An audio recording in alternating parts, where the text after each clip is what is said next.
What's going on, ladies and gents? Welcome back to the channel. I am Lonnie from Flights of Gaming. Captain Gabriel, how you doing, my man? Appreciate you stopping in. Welcome.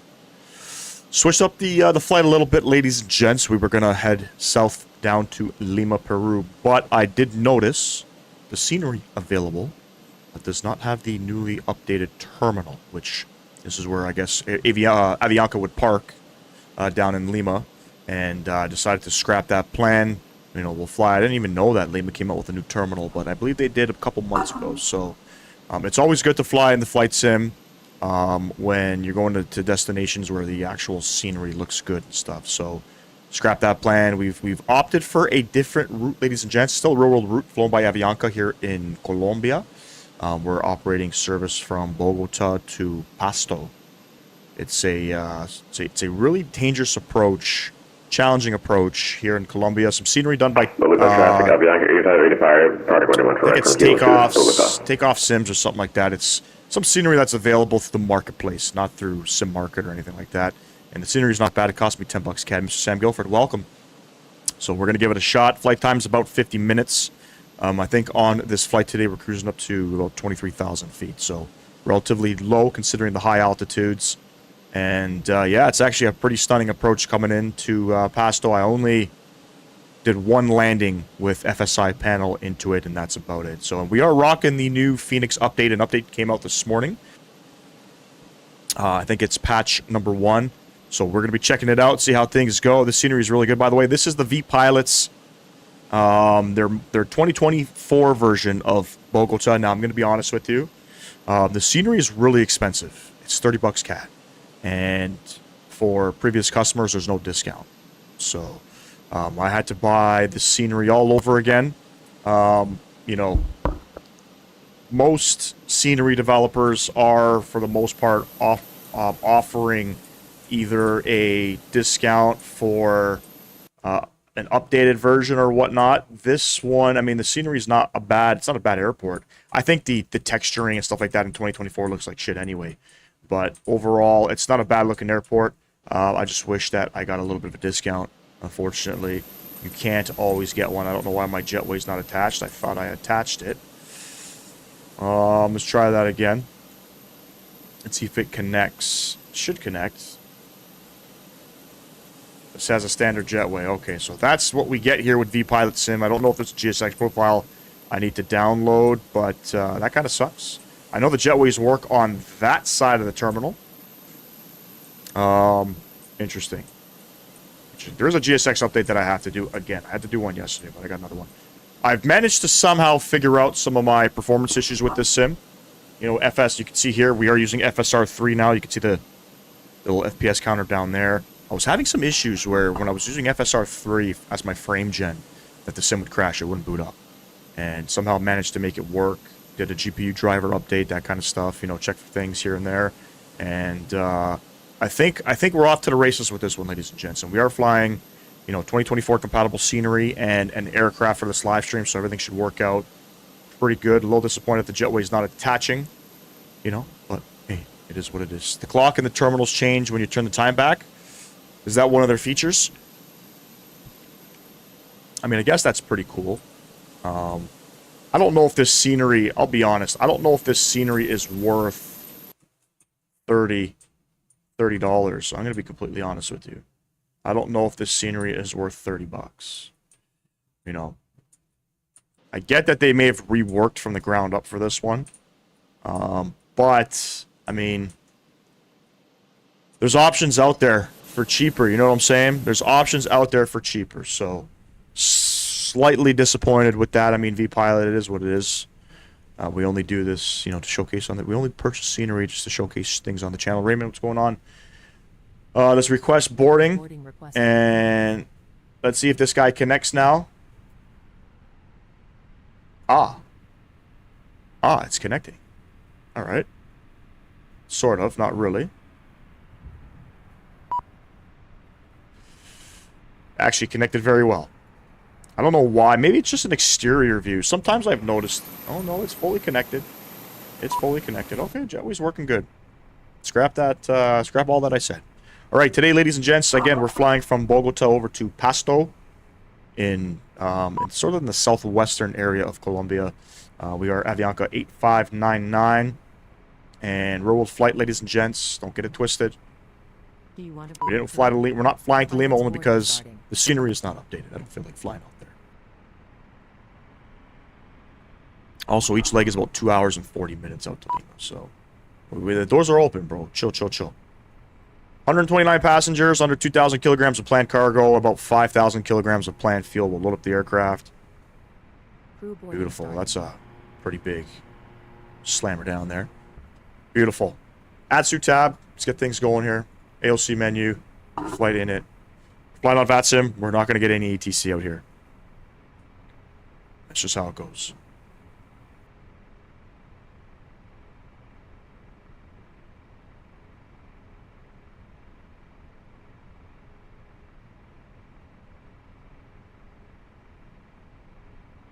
All right. Sorry about that. Somebody came home a little bit too early. There we have it. Avianca 8599, Bogota to Pasto. 48 minutes on the block time. Sorry. Block time is 1 hour and 16. Air time is 48 minutes. Init request. And we are Avianca 8599. There's a bunch of different flights that operate over to Pasto from Bogota. I've tried 3 different call signs. And they were all taken. I don't know how many people are flying out there. 23,000 feet we're going to. As per sim brief. Whatever. I don't know if that's standard or not. But that's what we're flying to. IRS is already aligned. We'll come over here to our init tab for our fuel and weights. Send all of that off. Beautiful. Out of Bogota, we are planning to depart off of 14 right, ladies and gents. That's where we're departing. We are going to be on the VAPO 4 Romeo. With the Orega transition. A couple different approaches, just so you guys are aware, coming into Pasto. There is an ILS as per the charts. Unfortunately, it doesn't work in this aircraft. We only have a Loke 20. The ILS is on runway 20. We got a Loke 20 approach, and we got the RNAVs coming in. Kind of weird because there is no RNAV. There actually is an RNAV coming into runway 20. The problem is, I don't know. The winds are 110 at 10. I have no idea which way the aircrafts are going to be arriving from. We'll plan the RNAV for now. Kind of wish we could do the ILS, but fortunately we can't. On the take 1 Alpha, should we do that arrival? We'll throw it in as well. Beautiful. Have a look at my waypoints here.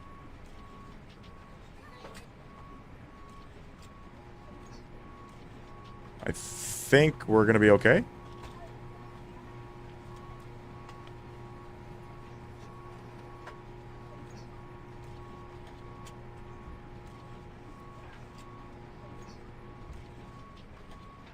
Decent.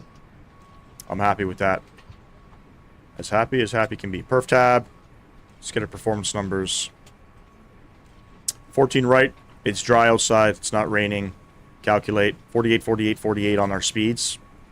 Send that off. It's a flaps 1 departure. Trans out 18,000 feet. Good stuff. Trans out in... and Pasto is actually 11,000 feet. Beautiful. 22.8, that's Unicom. We're not in North America. We are in South America, so there is no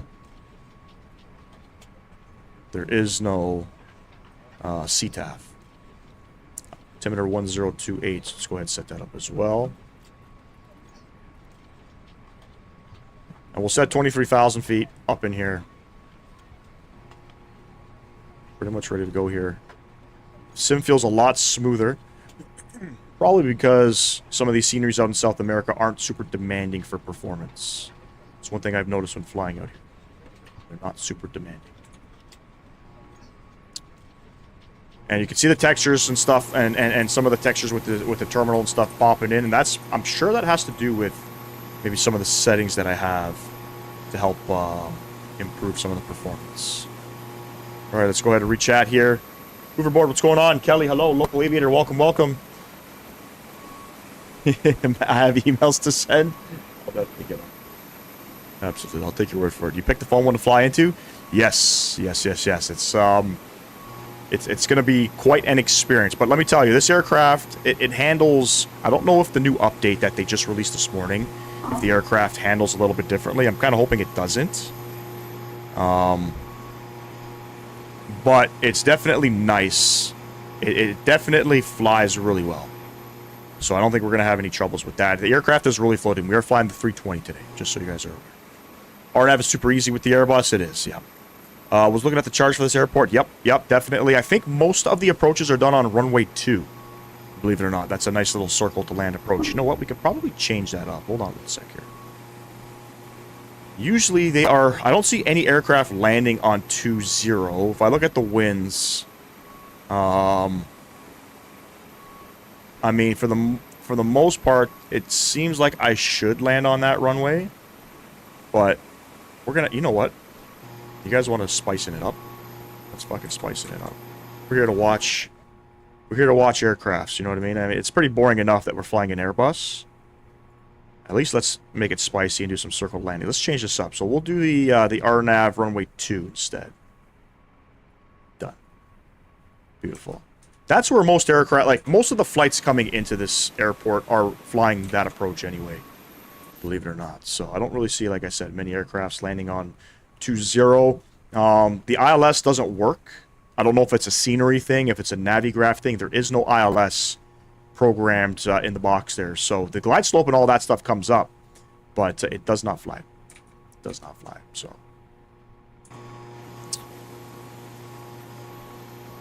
Hussein, oh shit, hold on one sec here. Hussein says, why the fuck does 24 look good here, but when I play it, it's so bad? It's probably just the stream, man. Probably just the stream. You're controlling BGM tomorrow night for an event you made for ZNY. Bunch of airports we are staffing up. BGM is a CRJ airport. Yo, Matt, if you're into that, I don't have baseball tomorrow, man. So, I don't have baseball as of now. But if you're streaming that one, let me know, man. I'll like take it along. Test your skills. Pick the RNAV. There's only one approach we can really do anyway. So, pick the RNAV. I think boarding is relatively done here. Let's go ahead and start up the APU. Or, sorry, turn on the bleeds. Fuel pumps coming on. External power. Turn that off. GPU, chocks and cones. We still got 9 passengers to go.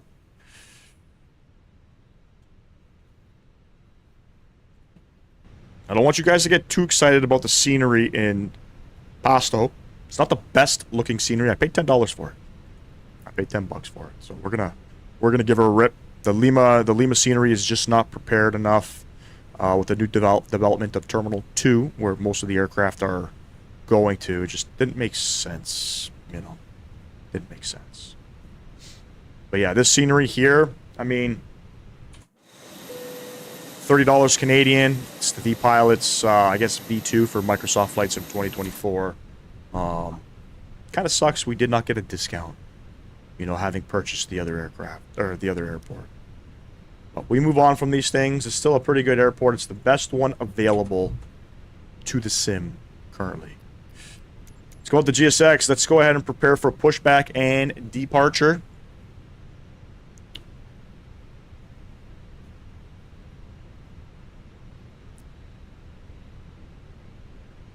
I don't know if Matt's still in the chat. I know he's flying today. Looking to buy the 800. What's the best one? Is the PMG any good? The PMG is your best option right now. Yeah. It's your best option. Out of the PMDG 7.3s, the 800 is probably the best variant because most airlines have that aircraft. So many, many, many different flights you could do with owning that one aircraft. It's very versatile in that department. The 700 and the 900 aren't super popular. So if you're going to buy one, buy the 800. 100%.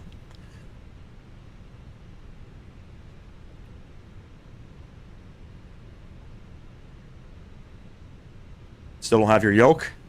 It's, oh, yeah. I mean, you could do the RJ with the side stick, man. You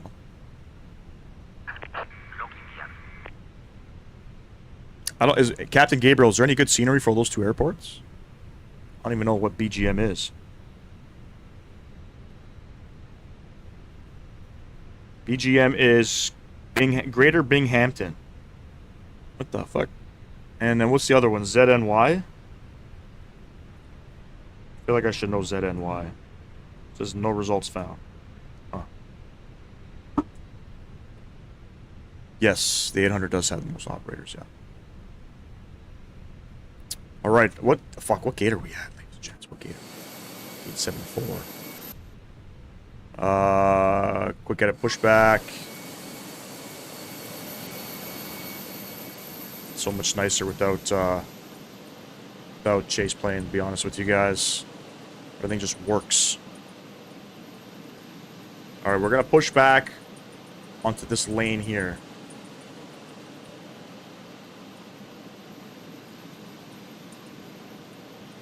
ZNY is New York Center. Oh.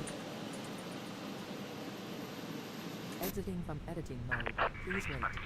Stand am I at again? 7-8? 7-4?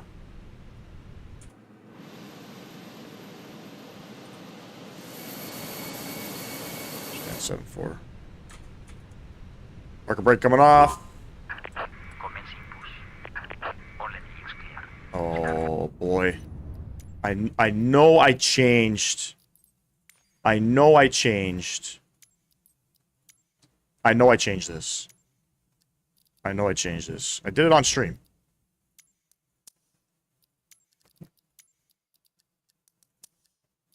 I know I changed this.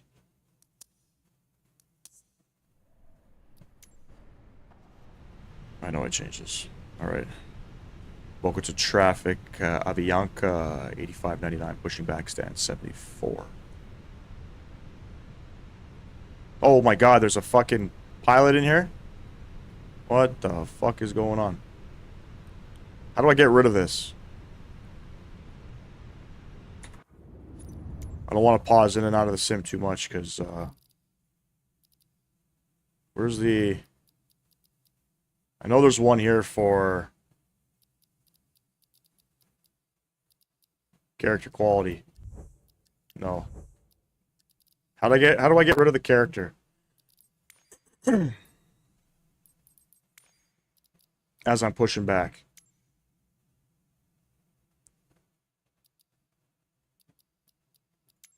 Graphics. Ah, fuck, man. He ain't gonna be doing shit anyway.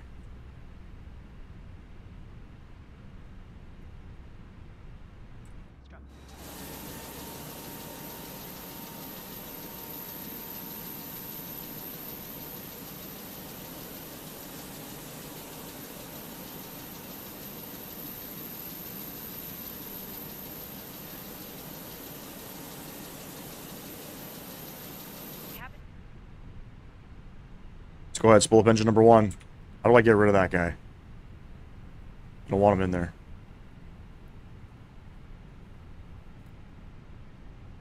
Maybe done through here? Fly it with the stick? That's what I said.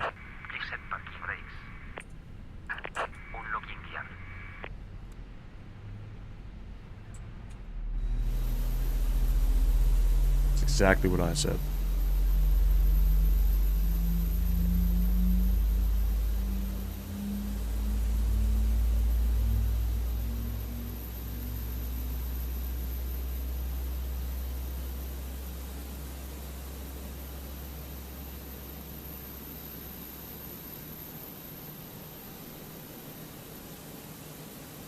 Doing Fairbanks to Seattle right now with the Max 8.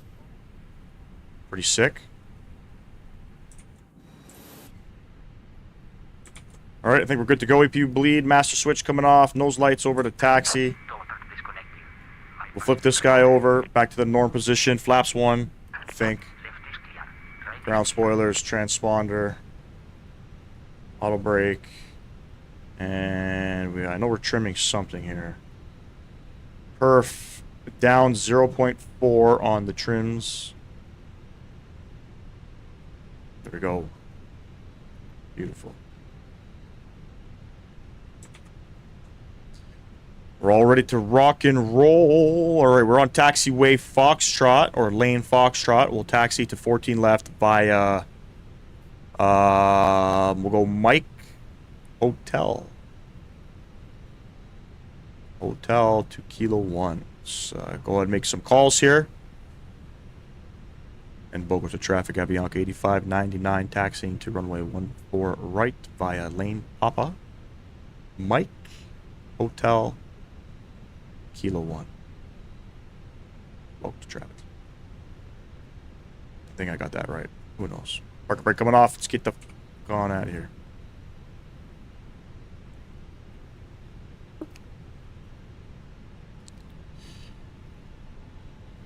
I've been stress testing some update 3 so far, so good. Not have had any major issues. No, they've definitely fixed it. The other airports are AVP, MDT, ITH, and Allentown. Got you. I'm flying Sarasota to Raleigh, Durham, then Syracuse. Awesome.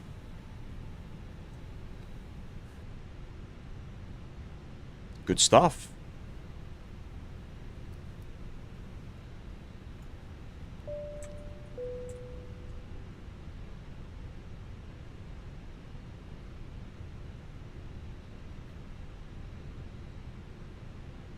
I'll see if I can make it out tomorrow, Captain Gabriel. Should be going live tomorrow. We'll see.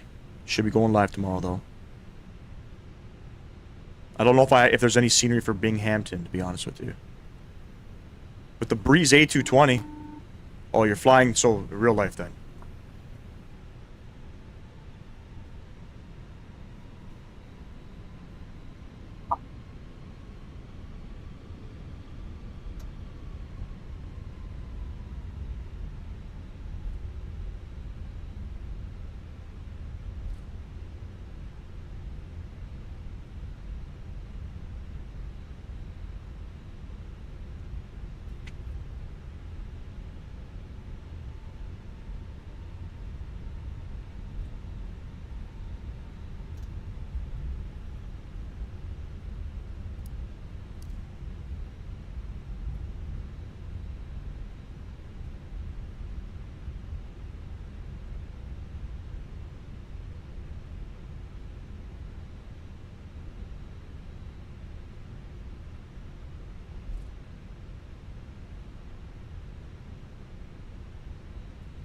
What are my PC specs? Exclamation mark specs in the chat. And Nightbot can definitely tell you.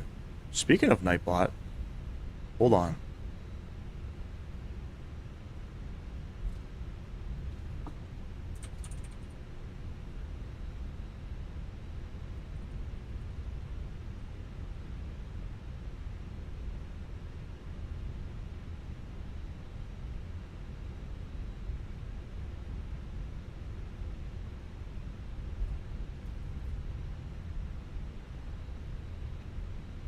All right, we're looking for a hotel.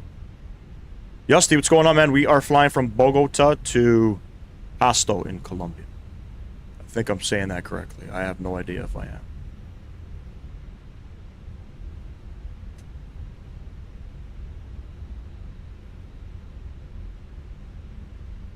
Anybody know how to get rid of the pilot, the co-pilot in 2024? He's in my way. Can't see.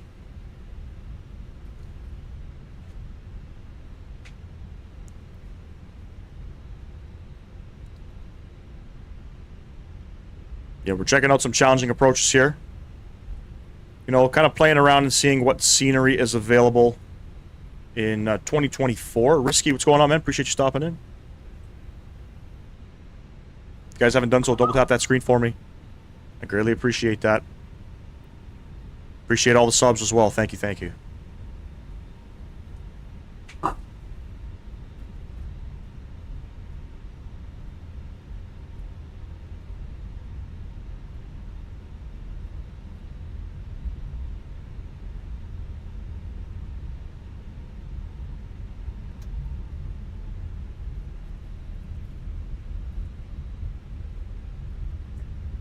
See how the good old PC upholds here in 2024. Make sure we got no stutters and such, you know.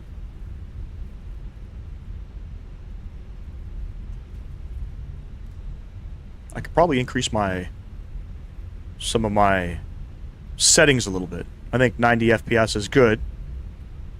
We just got to make sure we maintain that type of performance on approach. Can I join you if I'm on 2020 or are you on 20? Yes, you can join me if you're on any simulator. As long as you're on VATSIM. How long is your longest flight? 15 and a half hours, Risky. 15 and a half hours.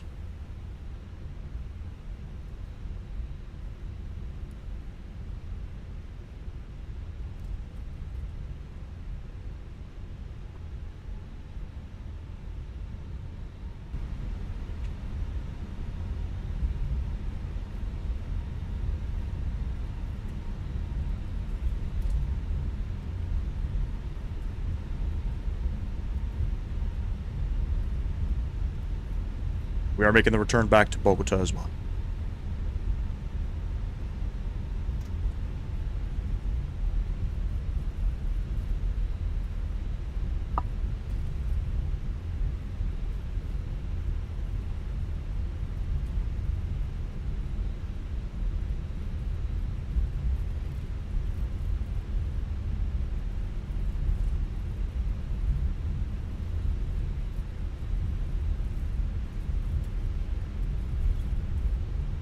Airbus all the way, man. Airbus all the way. 320 is my favorite aircraft. 319 is my favorite aircraft to fly in the sim, but the 320 family is my favorite. There isn't, sadly. Event is 7 to 10 p.m. You sure you want to control Binghamton? Why don't you control maybe Newark or something, buddy?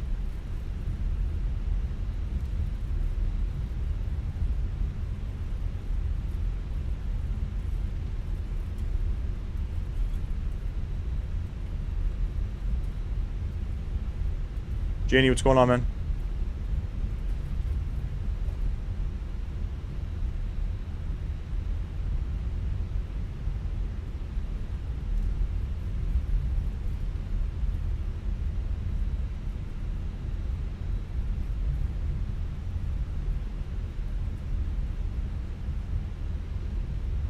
All right, so the ILS issue, it's funny. So takeoff, the developer for the scenery that we're flying into, I sent an email about the ILS issue.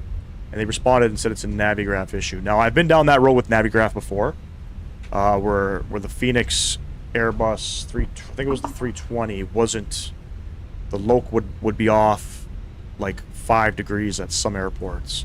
And dealing with Navigraph as a company, holy fuck, what a pain in the ass. The guy that you have to sort of deal with for technical issues he just wasn't getting it, bro. Like, he was getting mad with me.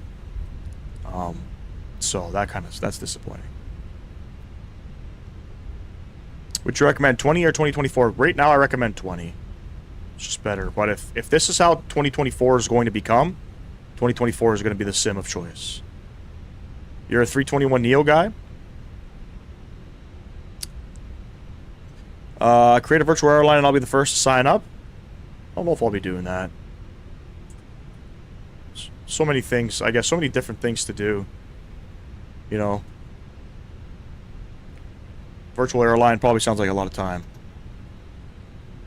John, what's going on, man? Appreciate you stopping in. I'm doing well. How are you? Where are you heading to now? We're headed to Pasto in southwestern Colombia.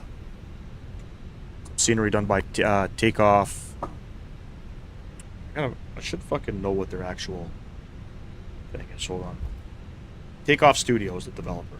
Takeoff Studio. We'll go to traffic, Avianca 8599, landing up runway 14 right for a southern departure.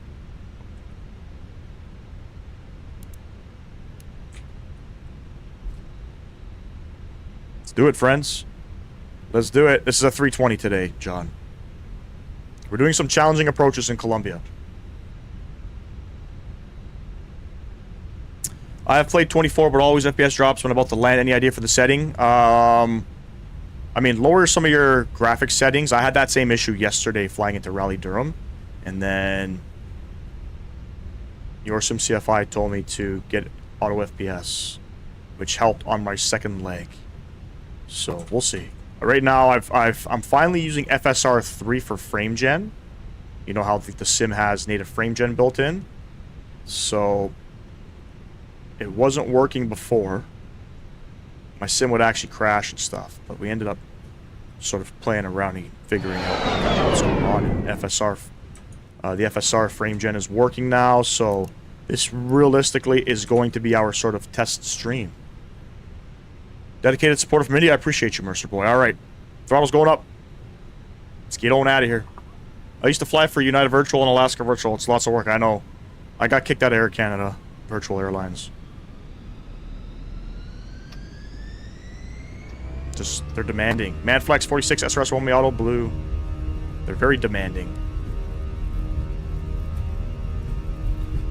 Maintain center line.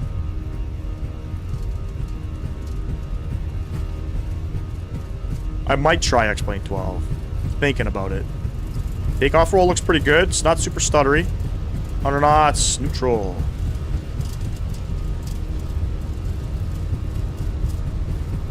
Oh.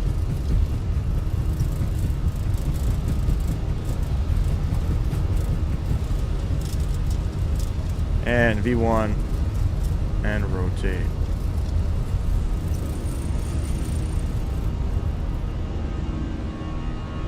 Positive rate. You're going up. You can feel the winds there. Holy.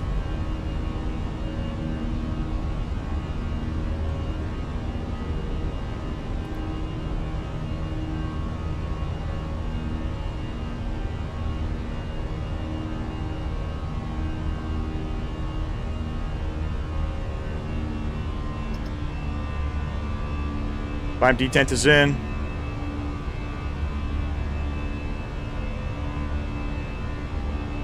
Yes, I have a Discord. Exclamation mark Discord in the chat.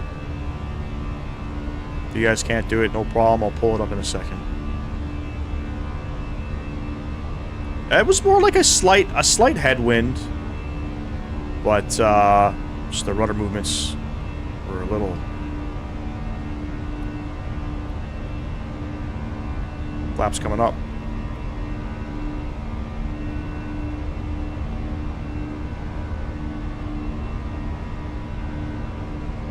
Speed restriction here.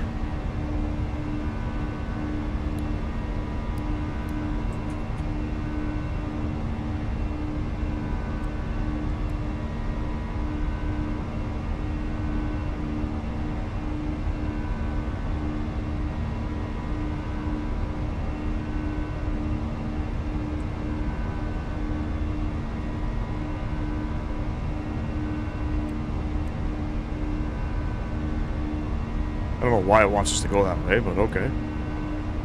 There we go. It's more center now.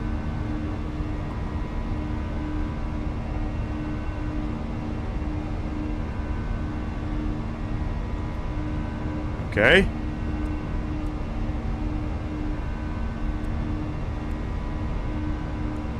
Some strange flight director behavior there by Fenix. Let's get some speed in now. Cool.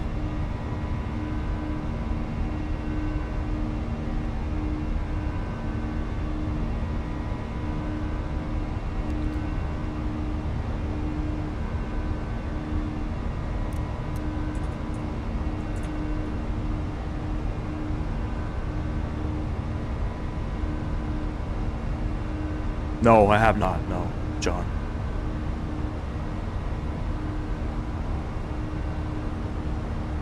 Okay, so after taking off, where's the autopilot and the nav button in the cockpit? So nav is automatically set in this aircraft. We're following nav right now. So this is your heading knob and your nav knob here. You'll either pull or push this depending on what you want it to do. Autopilot is AP1, AP2.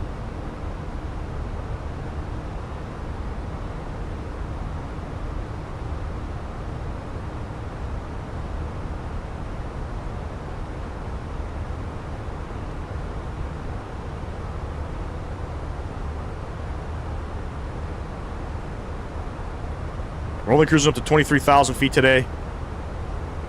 There must be a reason for it. Autopilot can come on. You guys back up top.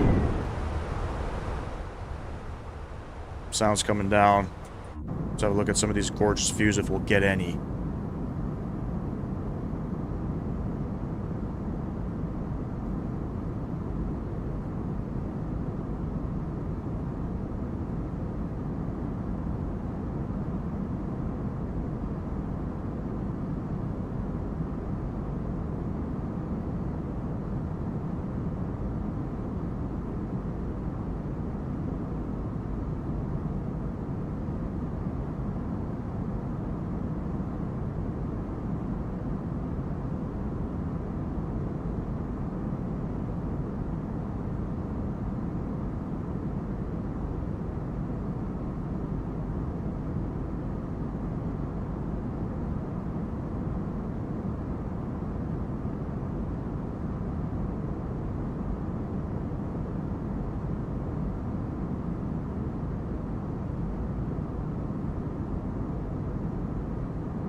Sorry, guys. I'm just sending out an email. It's an Airbus 320, yep. So you press both AP1 and AP2? No, just AP1. I'm the pilot flying. I'm on the left side. I'll hit AP1. If you want to do a sort of auto land, you'll arm both. Have you done long-haul flights? I have, John. Yes, I have. Not a fan of them. Guys, give me 1 second. I'll be right back. Stand by.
Sorry about that. I had to go grab a quick beverage. All right, 23,000 feet. There we go. Alt stars captured. Yo. All right, let's have a look and see what we're doing here. Performance so far so good. Can't even cry and complain. Rear flap failure. That should be a fun game. A rear flap failure. They don't have rear flaps, unfortunately. But yes, a flap failure would suck. It would suck. You can try the Concorde. This aircraft is supersonic and fast, and it travels faster than the speed of sound. It certainly does. Linear, hello? Twice the speed of sound. Yes, exactly. Thanks for the tip for the autopilot button, because I played 2020 and 2024 before. When I'm in the cockpit, I press both buttons, and now I know how to. Tomorrow's your birthday? Ah, you're a Leo yourself. Well, if I go live tomorrow, you better tune in so I can say happy birthday. Mine is next Tuesday. Mine is next Tuesday.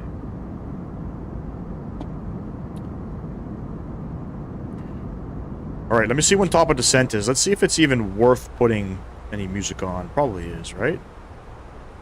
Probably is. Perf, what do we got? That, we got another 30 minutes here of flying. So let me get some music on. Get some sounds down. What kind of music should we be playing? Some Latin music, obviously, right? Obviously.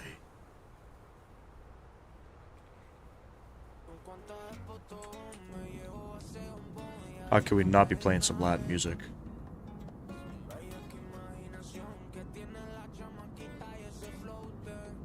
No prop, no prop.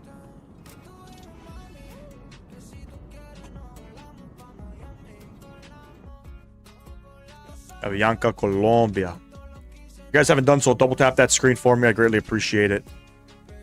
We're going for 25 likes. We got 10 likes, 23 people in chat. If you guys got a spare like available, hit that for me. Greatly appreciate that.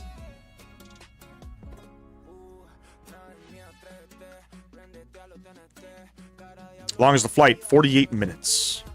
Block time, 1 hour and 15. Airtime, 48 minutes.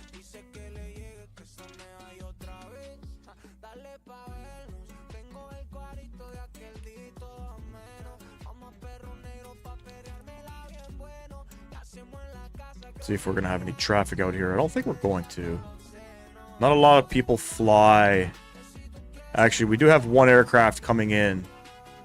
Brandon M. I think he was the guy that left just before me, and he was the guy that actually I was going to use his call sign that he took. Let's see where he's landing. So Takeoff Studio says, even though there's an ILS at this airport, they're saying it's a Navigraph issue as to why the aircraft doesn't program it.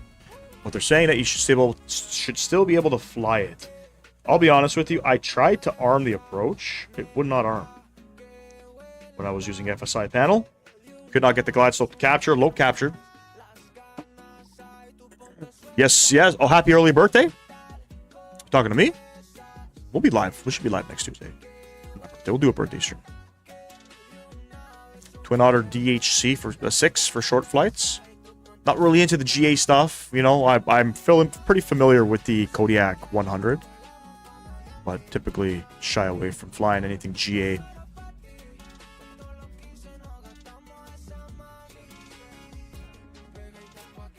Looks like Fly Live crashed on us. Appreciate you, Fly Live.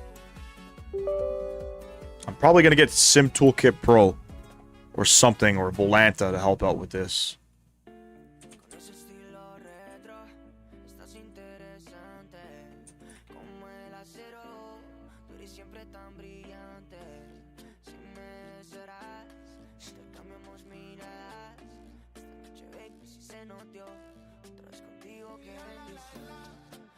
In Seychelles, between the islands of, is it Mahi? Praslin, you could travel between the islands, and flight time is just 15 minutes. What do they use to fly between islands? What do they use to commute? The Twin Otter? Twin Otter is pretty common for island hopping. By using the Twin Otter? Just answer my question. There you go. That's pretty cool.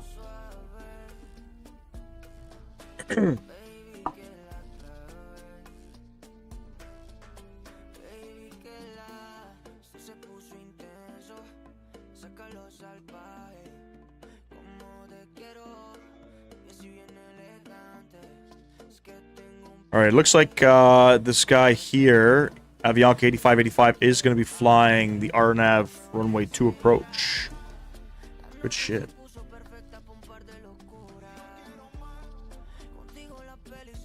Santiago. Nice stream. How long for top of descent? Probably in another 28 minutes, I would say. Kukunuba. Is it Kukunuba? Sorry if I don't know how to pronounce your name. Appreciate you stopping in, though. We're doing some sort of scenic / challenging / dangerous approaches flying in Colombia today. Yes, there's also helicopter excursions by Zil Air. The company and the helicopter operating it is an Airbus H120.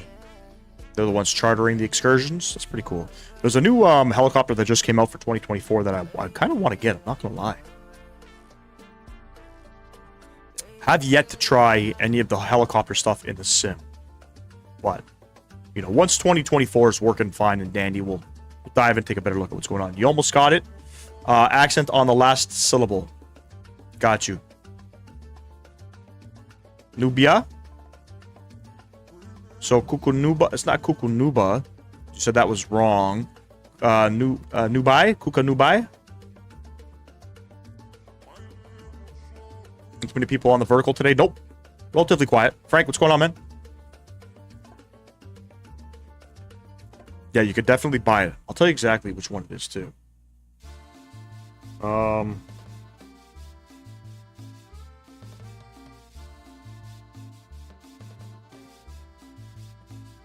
Miltech and Blackbird released the MH60 and Mission Hub. It looks pretty cool. Whoever just subscribed, thank you very much. I'll say 2024 because their missions there. Yes. Yes. I started doing the career when the sim first came out. I think I'm going to restart it. Super, super buggy. Holy shit. Did anybody try the career mode? It was so buggy. I had so many issues flying and landing GA aircraft. Just way too windy. Yeah, kind of. I'm based in the on the as well. I'm based on the as well. I stream FSX from time to time. Really excited about how you land in Pasto. We're going to be doing the RNAV runway 2 approach, so that's little circle to land. First time landing in here. So we'll see what happens. It's a pretty stunning approach, I gotta say. Pretty stunning approach. And you're streaming FSX. Okay, let me go to your channel for a second.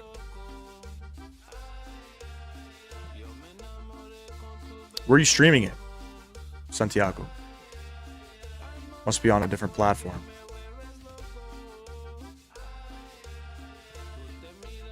You stream... now you have me confused, Santiago.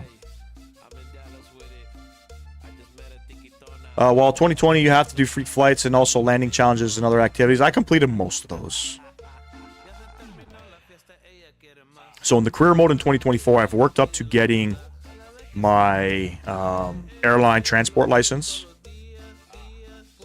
But, you know, I had to sell an aircraft in my company to get that far.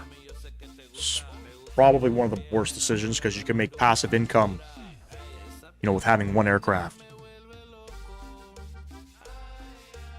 which would generate more money.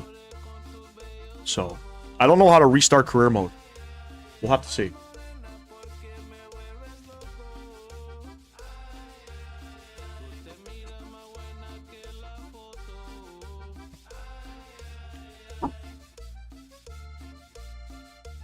They do. That's 2024, man. That's 2024 in a nutshell. You could do a flight after by using Twin Otter between Mahé and Praiseland in Seychelles. Just try it. Probably not on stream. Probably not on stream. I'd have to get myself familiarized with the aircraft first. Yeah, textures are terrible in 2024. Holy smoke.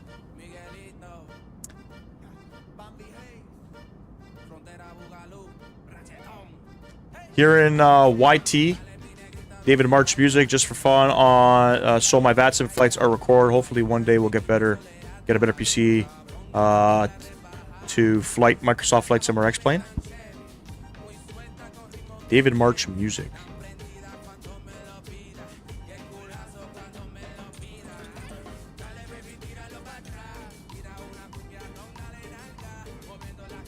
Got you right here.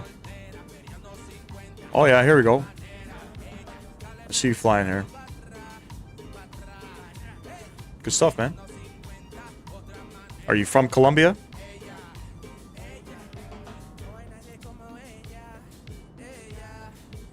Someone spilt my white powder all over the hills? Pablo Escobar? The runway at Seychelles International Airport is bumpy. That could be just a scenery issue.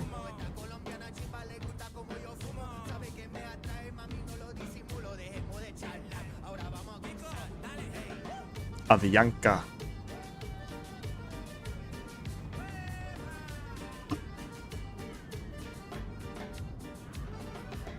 The runway was not straight, just bumps. Kind of like if you've seen the flight when we were up in Norway. Where did we go? Svalbard. Oh my god, we used some default scenery. There's like a handcrafted airport in Svalbard. It's the most northernest airport, international airport in the world. Anyway, I know Mr. Sam Guilford remembers that landing. Holy smokes. And that departure. Fuck.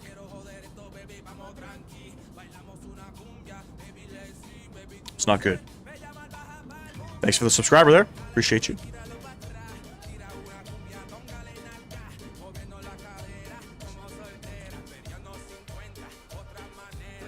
All right, top of descent, an hour 39 minutes. Sorry, hour 139 miles.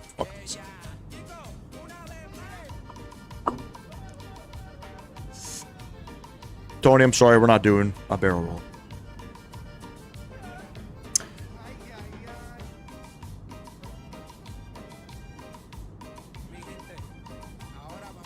Really? So Santiago said. So Santiago's from Colombia. Says don't talk about Pablo to Colombians. It's like talking about Hitler to a German.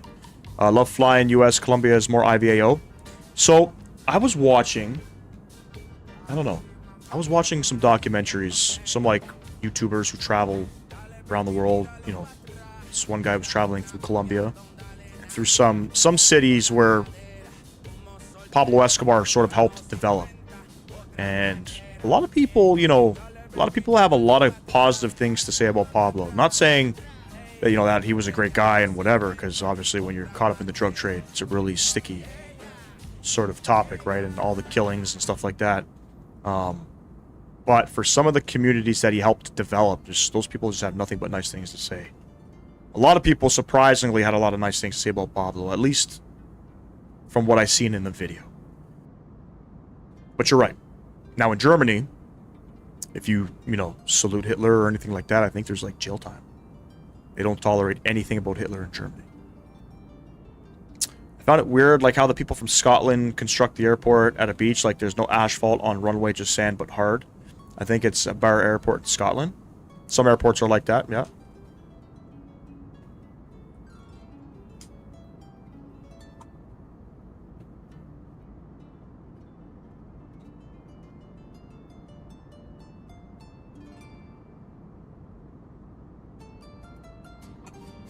I wonder how much money is still buried in this country. You know what I mean? Apparently he was making like, what, $100 million a day or something like that? Lots of money buried out here. Nobody has found anything, unfortunately. Of course, because if you said anything bad about him, you would probably not live much longer after that. Yeah, Pablo Escobar would probably kill you. If you said anything negative about him, or if you didn't do what you were told. So, different times, man. Different times. What he did was wrong. There's no question. But he did help out a lot of communities. Yeah. What did Hitler? Hitler didn't help out any communities. You know. Clouds look really good right now. I don't know why. Very strange. Can't see shit. What's your favorite military cargo aircraft? I'll say mine is the C-130. I like the C-130. I like the KC-135. What you say is true. He helped a lot of people in need, but Hitler helped build the Autobahn. No, it doesn't. No, of course not. Of course not. Of course, I totally agree with that statement, Santiago. 100%. 100%. No question, Hitler was more of a bigger problem. Pablo Escobar. He was. Fucked up times, man. How people can do shit like that, I don't know. No idea, you know? It's crazy. Some of the stuff that, you know, Pablo Escobar was doing back in the 80s, it still happens in Mexico. You know what I mean? With drugs and all that, and the gangs. It's crazy. If you get the chance to go to Colombia, once you should go. It's pretty nice. I've been living in Canada the last 2 years. I'd love to go to Colombia one day. I'd love to go to Medellin, Bogota. Whereabouts in Canada are you, Santiago?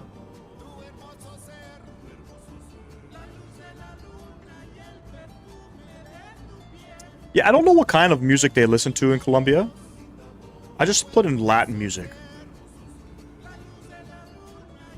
This is actually, it says Latin/Mexico on this one. Yeah, this is definitely Mexicanish. Let me see if I could search Colombian. Colombiana. Cumbia is the actual, I guess, genre. According to Epidemic Sounds, it's more Colombian.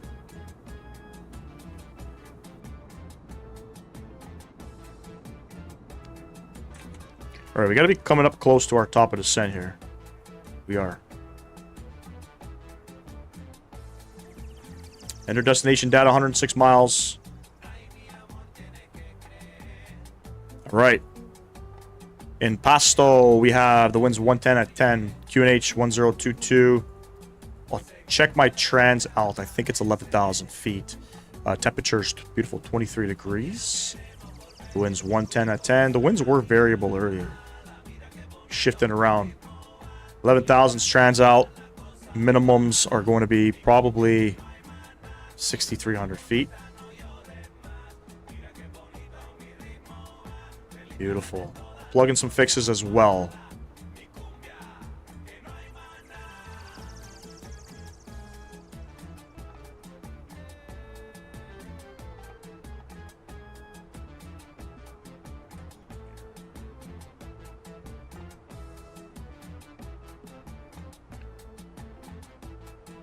Pull up the charts here. Let's have a look. Shit, where's my arrival? There is one arrival here. And we're going to be over top of the Mercaderes. Is it the Mercaderes VOR? Where we're going to be at about 12,000 feet, and then we'll descend on in above 12,000. I don't know how that's going to work. Hold on. Because all the surrounding stuff says 16,000 feet above. Let me look at this flight plan that I got going here.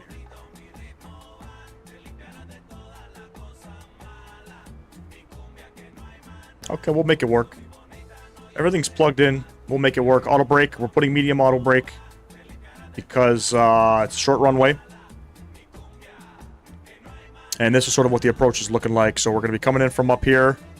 And it's going to be a long, probably a 30-plus mile left downwind for a final. It's going to be a pretty cool approach. I have yet to fly it. I have yet to fly it. This guy's... We got somebody flying in the area. Did he do a go-around? He did do a go-around. Why? I don't know where he's flying. Hopefully we won't be in the way of each other. It's such a small airport. Hello, what's going on, man? Toronto, trying to get a flight dispatcher job right now. Would love to join you for a VATSIM flight. That'd be pretty cool, man. So you're not too far from me. I'm native to Toronto. One of my friends who's Mexican knows some great Mexican musicians. This is more stereotypical Mexican music right now. No, this is Colombian music, if I'm not mistaken. Put the brake maximum to stop faster since runway is short. Actually, we could probably do that. Let me just look at the landing distance. It's 7,100 feet. Medium auto brake should work fine. Now, it's not going to be a sort of textbook pretty landing. I'm just letting you guys know. Short runways, you guys know what to expect. Get it on the ground, get the aircraft stopped. I think they usually do the visual straight in. They are. Yeah, that's what we're doing. We're going to be doing the RNP 02 approach. They don't do the other one.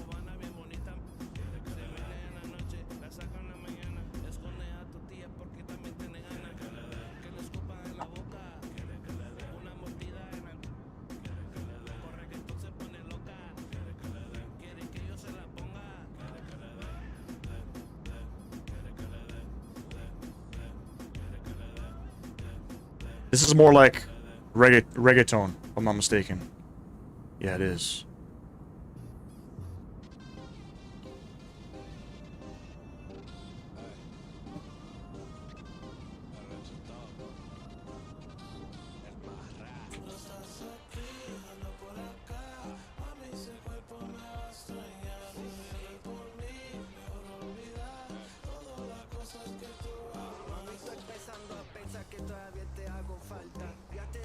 Looking good. Company message. All right.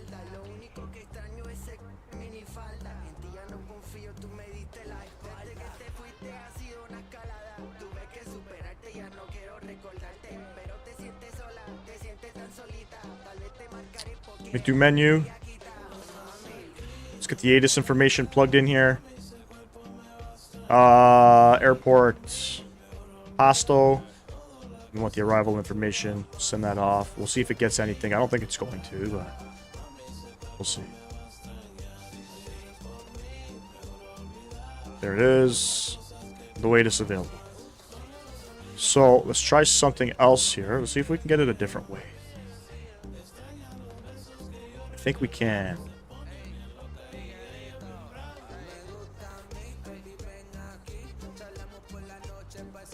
Nope.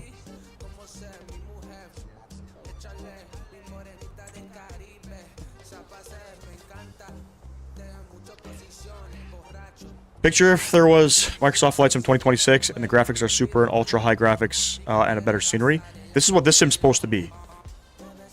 Yes, that's it. That's the one we're doing. We're planned for the RNAV 02 approach, the RNP. There's an ILS on the opposite side. We Could fly it, technically. The winds are, I think, better for the ILS, but, you know, visibility is not terrible out there. So, visibility is really good, so we'll just fly, we'll just fly the RMP O2 approach. It's pretty gusty, though. Saw a photo of this airport, and it's pretty wild looking. It is, it is. The sim doesn't do justice, though, man. The sim doesn't do justice. There's that aircraft. He did a go-around. I don't know why. He's 6,000 feet above me. I don't know where he's going.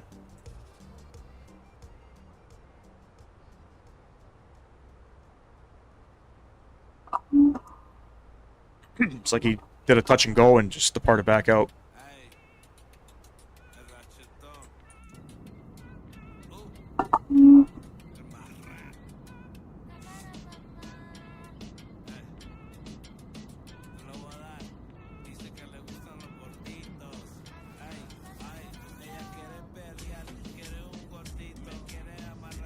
Really, really high elevation, ladies and gents. Airport, I think, is like 6,000 feet above sea level.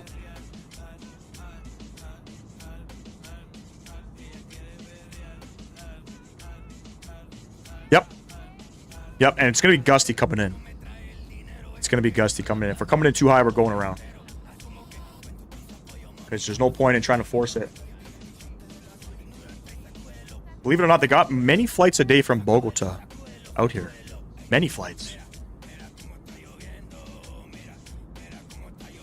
I wonder what's out here.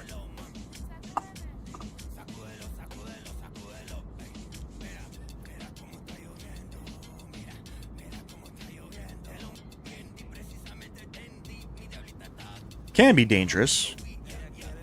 I mean, anything in life is dangerous, right? Those pilots are trained pretty well to fly into Lukla. What makes it dangerous is how fast the weather can take a turn. And you can't see anything.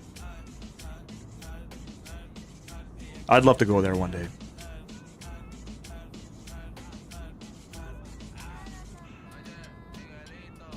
Yes, it is. I just watched Josh Cahill. He just did a little series out there. Sam Chewy kind of fucked everything up for any aviation enthusiasts to record. Unfortunately.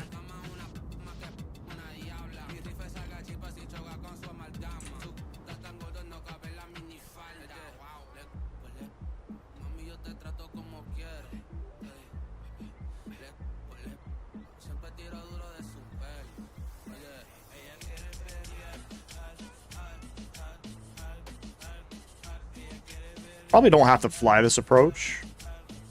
We'll do it anyway. Still waiting on that Peril stream. I'm waiting for some decent scenery, man. I think that what's the only flight to Peril? It's Kathmandu, right? But there isn't good scenery for Kathmandu or Kathmandu.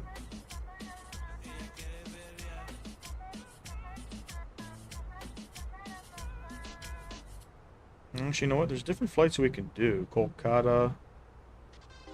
But Kathmandu... Oh, we can go to Dhaka. Yeah, we can... Actually, we got some options now. It's not just Kathmandu. So Druk Air is also flying to Dhaka as well. It's a 40-minute flight. There's great scenery in Dhaka. We can actually probably do something like that. It's flown in a 320 Neo, though. We could do it in the 319. Do they depart to Dhaka? No. They do depart to Dhaka. Okay. Must be a new thing. I'll consider it. I'll consider it for sure. Azersal, what's going on, man? There's many flights out of Paro now to different destinations. They're going to I think Bangkok. They're going to I think I've seen one. It said Delhi. They're going to Dhaka as well. Bhutan is dangerous with mounted. Yes. Approach is nice though. Nope. There's no passengers modeled in the cabin.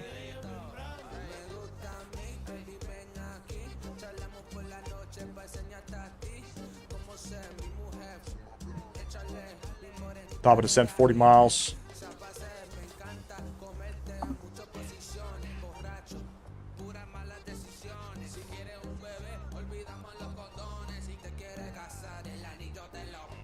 And if there's any reason why I would fly to DACA, it's or pick up their scenery by final approach designs to fly in and out of Peril, I would definitely do it. Pasto to Quito would be interesting and challenging as well. The Quito scenery is not that good. It's not that good. Initially today we were supposed to fly to Lima, Peru, but I realized the scenery, they didn't complete terminal number 2 out there, so I decided to scrap that plan. Quito has default scenery, default handcrafted scenery, but it's not good. It's not good. Climbing has been banned since the 80s in Bhutan.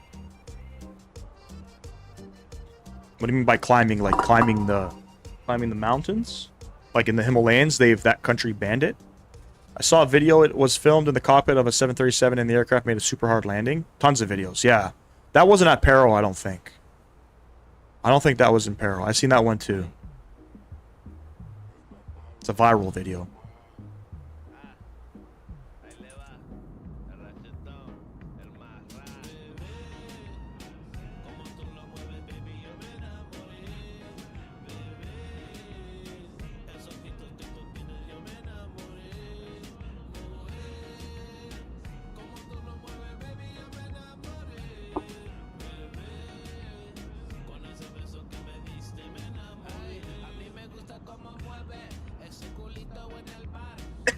I'm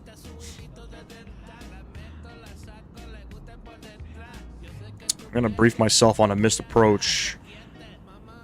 Missed approach. Alright. We're holding 12,000 feet.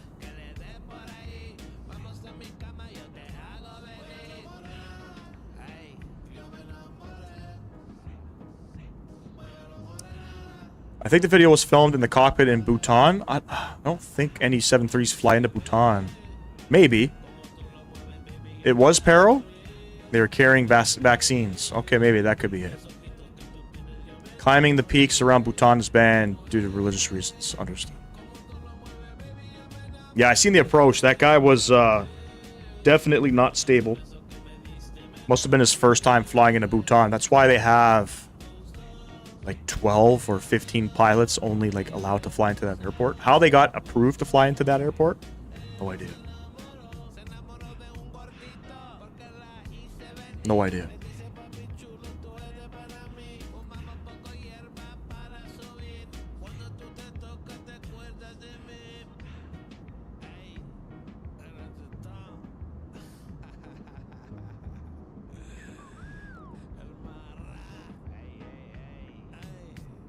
Yeah, each time the pilots do prayer before landing in Peril?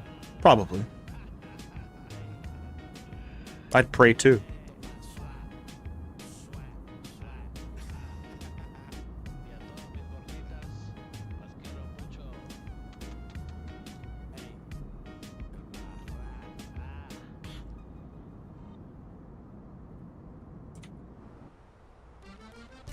How do you know they were even trained to fly into it? I don't know if they were. But what I do know is there's only limited pilots that are able to fly into Peril that can fly that approach. So if I'm assuming those pilots that flew that 7.3 into there, I'm assuming they were ready to fly in there. Otherwise, they wouldn't have been allowed to. But that was a nasty approach. Executed. A nasty approach executed by those pilots.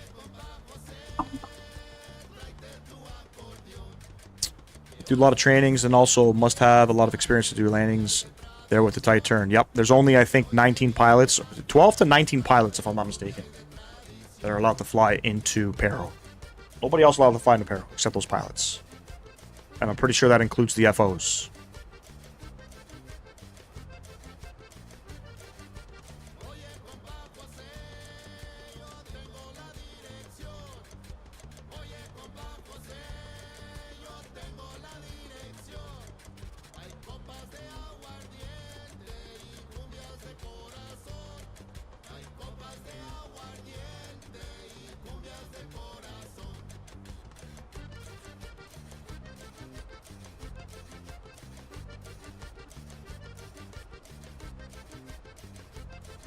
Almost at top of descent here.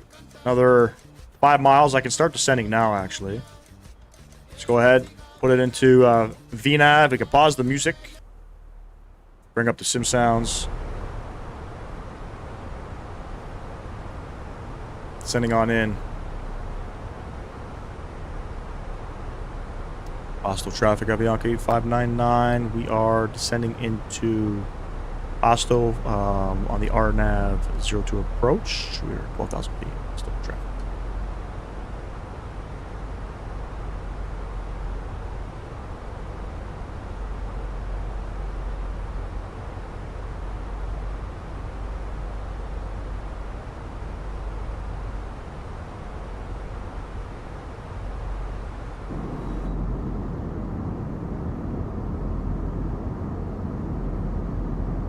That's been about as hard as it gets here in the U.S. for airports to land at? No, I don't think so. A lot of challenging airports in the U.S. You got DCA, River Visual, LaGuardia Expressway, Stadium Visual into Newark, if I'm not mistaken.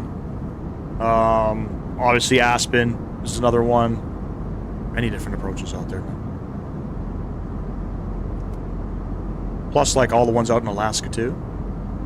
Right? Ketchikan was crazy to fly into.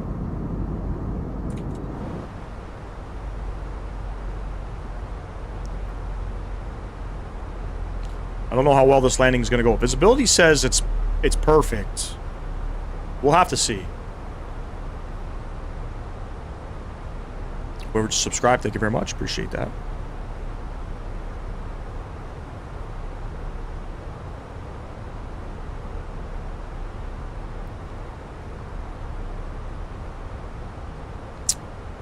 For 12,000, we're going to go down to 8,800 feet. Actually, I could probably plug that in now. Can I?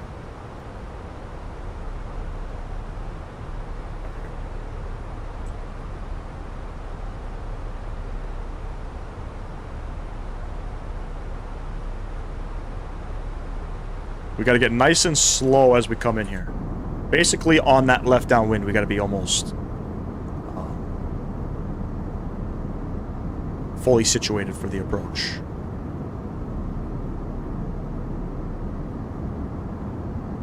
Still a beautiful approach coming in here. Mountains look a little bit better.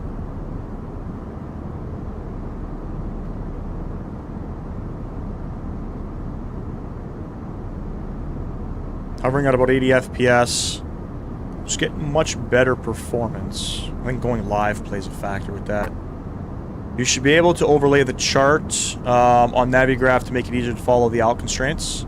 Yes. I think this thing's not working anymore.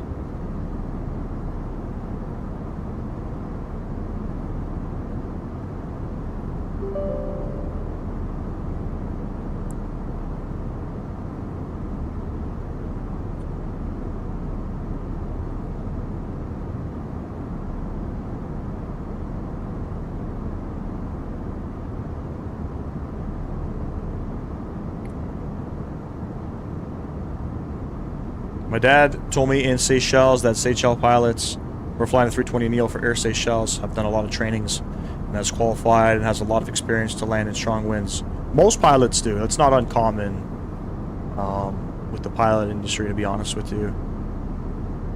If you're a pilot, you have to land in crosswind conditions anyway, so I'm going to go ahead and get the landing lights on. We only have another 10,000 feet to kill anyways before we are sort of where we need to be. Beautiful approach though. Ram, what's going on, man? Appreciate you stopping in.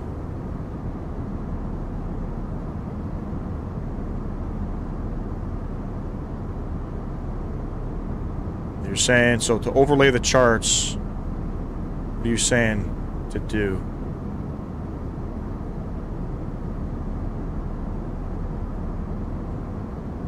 I don't know which, sorry, I forget what you're asking me to do here.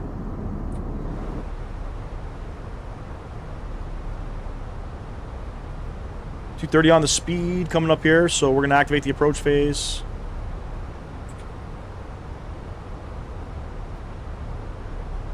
Let the aircraft do its thing. I have no idea. That's funny, though.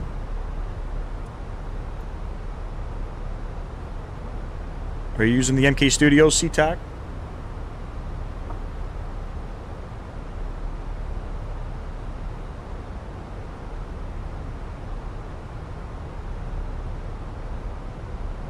Carlos, are you here? See you post something in the Discord. Appreciate you, man. When landing in a 30 knot winds, I would prefer to do a go around for second attempt, and if the aircraft doesn't land, I'll have to divert. Depending on the aircraft, 30 knots is not bad.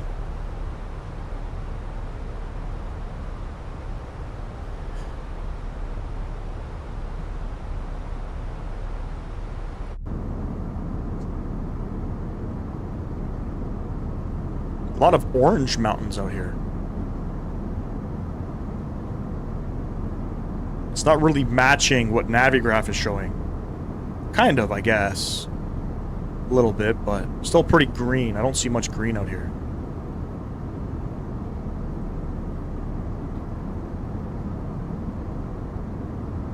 That's it. That's our little runway.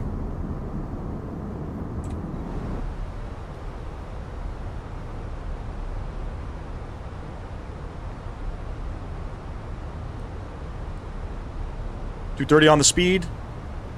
The wind might be gusty. It's gusty coming in here.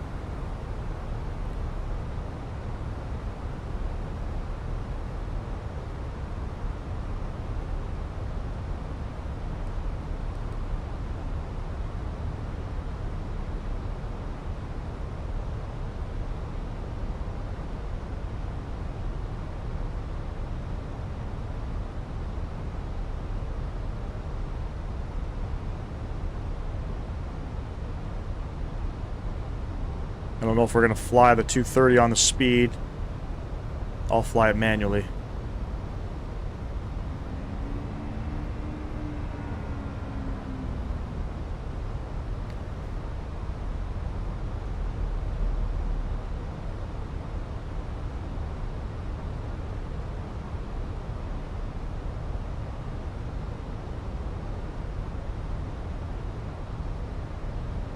What does that put us at? About 30 miles. Oh, 40 miles northwest of the airfield. Pasto traffic, Avianca 8599. We are 40 miles northwest of the airfield. 13,000 feet descending for the RNAV 02 approach. Pasto. The plane almost stalled? No. The plane's not going to stall. Nah, we good. It's controlled. Everything's controlled. Should probably turn on some terrain, no? Just in case.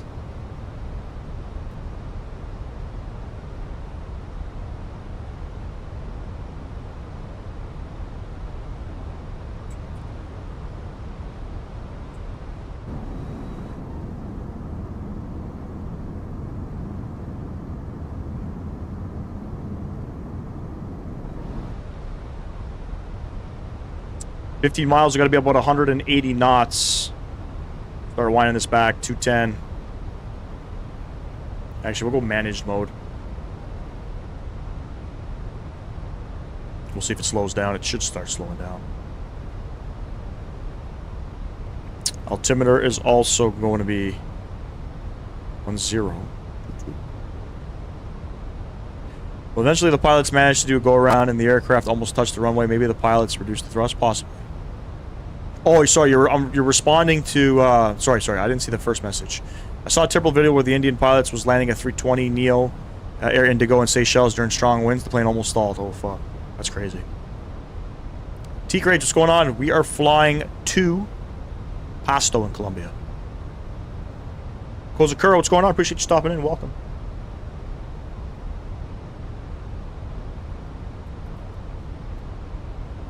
.1022 is in.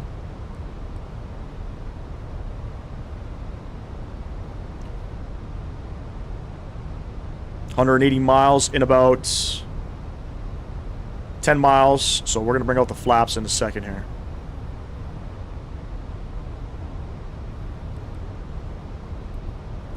Flaps 1.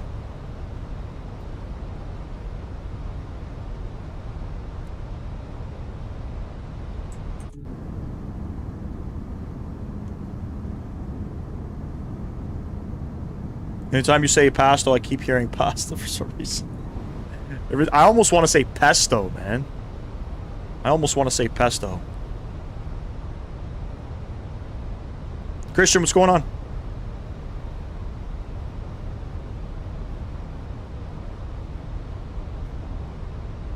7.5 miles. We got to be fully configured.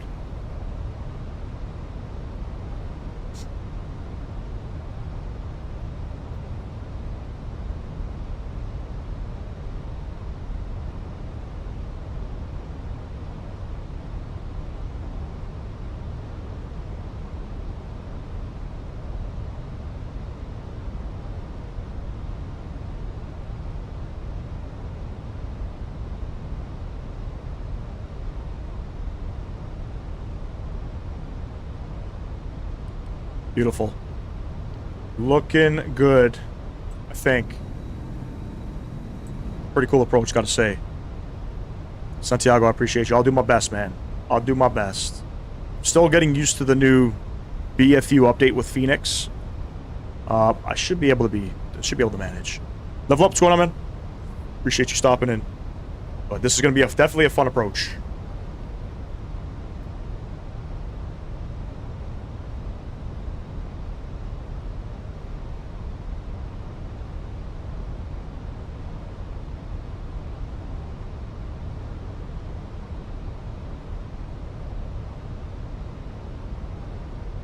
I'm gonna hand fly this whole approach.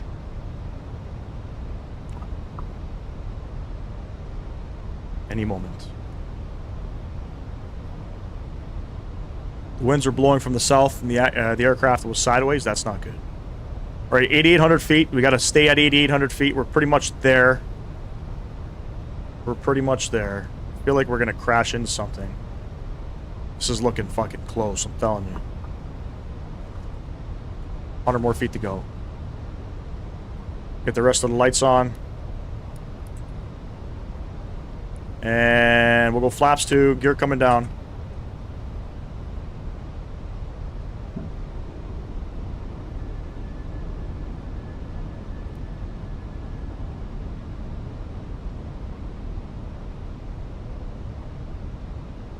And we're flaps full. Golden Cash, what's going on, man? Boarding in Vegas right now on the Spirit 321 LR while I'm boarding. Thought I would stop by. I appreciate you, man. We're about to land in Pasto, Colombia. It's pretty interesting. All right, ladies and gents, enjoy the arrival. This is going to be spicy. Catch y'all on the ground. We are gear down, 3 green flaps full. Spoilers are armed. Damn, shorty. All right, my aircraft.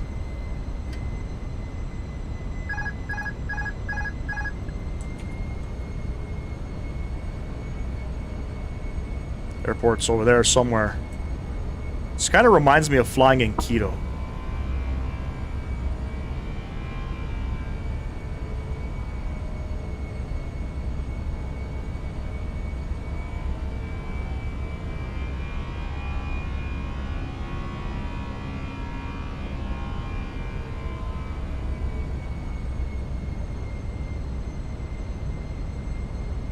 Pasto traffic, Avianca 8599. We are turning left down, sorry, left base for runway 02. Pull up.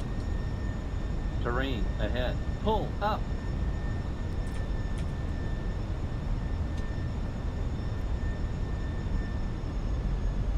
It's just like flying in Quito. I gotta get the aircraft down though.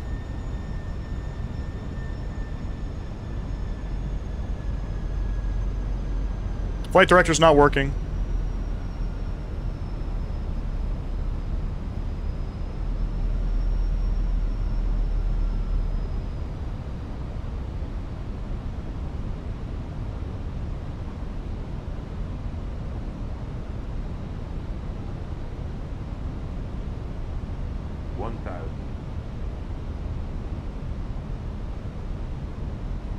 I don't even see the runway. 1,000 checked. There's our vertical guidance. Hopefully it's working fine. I don't know if it is. I have no visual on the runway. It's out there somewhere.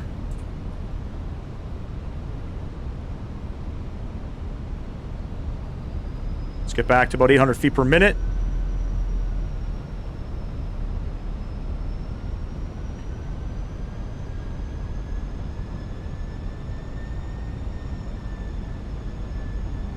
Pretty epic, I'm not gonna lie, and it's windy up here.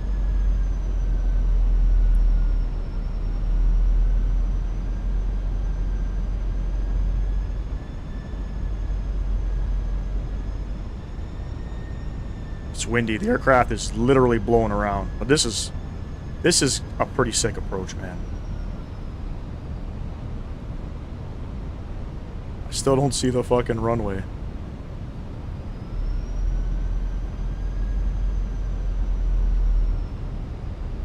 I think I see it now. 3 whites, 1 red. Okay. We're good. Dude, this is pretty fucking cool. 2 whites, 2 reds. Just how I like it. We're descending a little quick here because the aircraft and the winds are just doing Microsoft Flight Sim things. Let's get ourselves nice and stable. I think it's as stable as I can get it. And we're visual all the way through.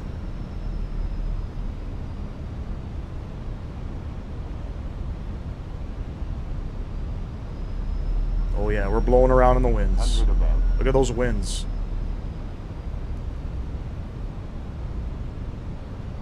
Minimum. Continue.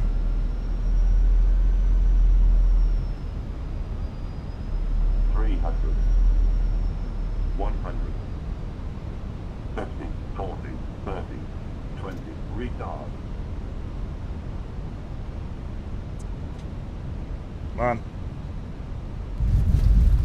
First coming out. Legal. That was legal.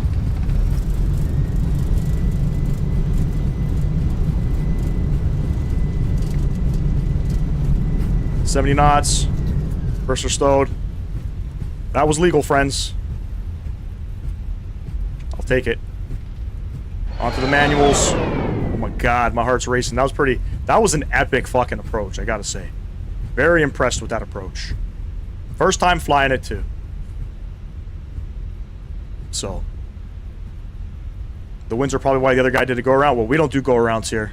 Nice landing. Thanks, man. That was pretty cool, man. I was very happy. We got to come out here a little bit more often. But we floated a little bit. Typical Flight Sim gaming style. But we've made it. Just don't fall off the cliff. Just don't fall off the cliff. Just don't fall off the cliff. Holy shit. Colt, I appreciate you, man. Damn nice landing, but a bit hard, I could say. John, that wasn't hard, man. That was a minus 131, 1.01 Gs. Dead center. Slight float. Slight float. But I'll take the float. We were coming in pretty hot. The winds, it's gusty up here, man. I'm telling you. That canyon there was just keeping the aircraft from staying trimmed out. You know? Landing is awesome. Appreciate you, Level Up. Thank you.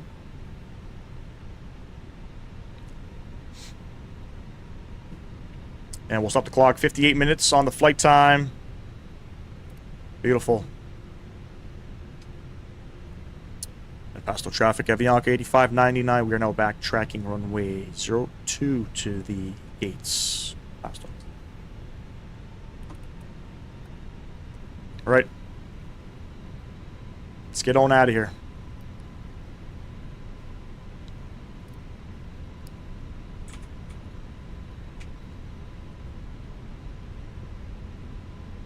I know. This guy didn't do anything. The cockpit. Nothing. GSX... GSX works here? I will take gate 1. Animal, what's going on, man?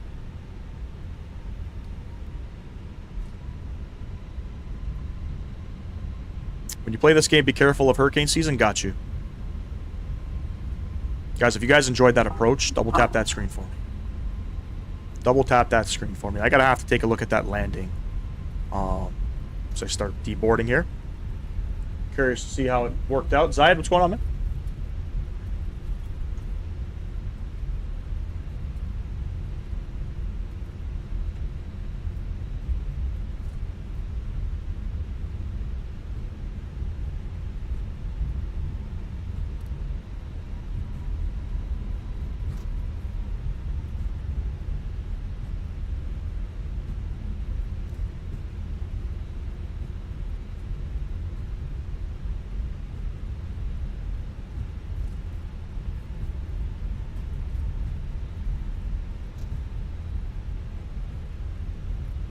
I have no idea what stand. We're going to stand 1.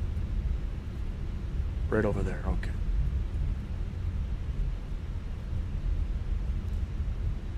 Me too, level up. Me too.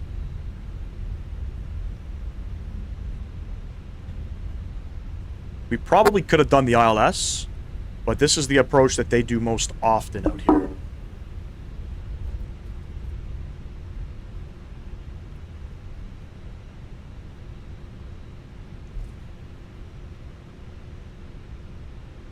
We'll take the next one, because I think we're going to clip these guys. I think that's where we're going. That is where we're going. Take the next one. It's real challenging. Yep. Super windy, too. Super windy. Why is there no water salute cannon? That's a great question. This is my first time coming here. Let's hurry up and vacate off the runway. I don't hear any comms, so I don't think anybody's coming.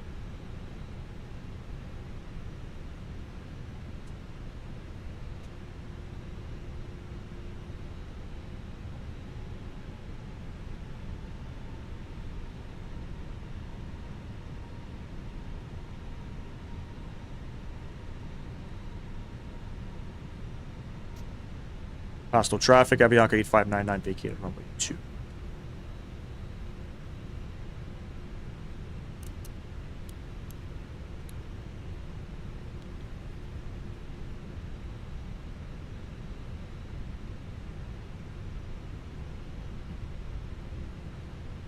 And no stutters, ladies and gents.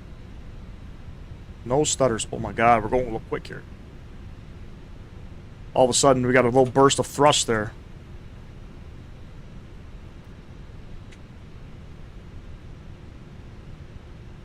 Not the finest part job. We'll make it work.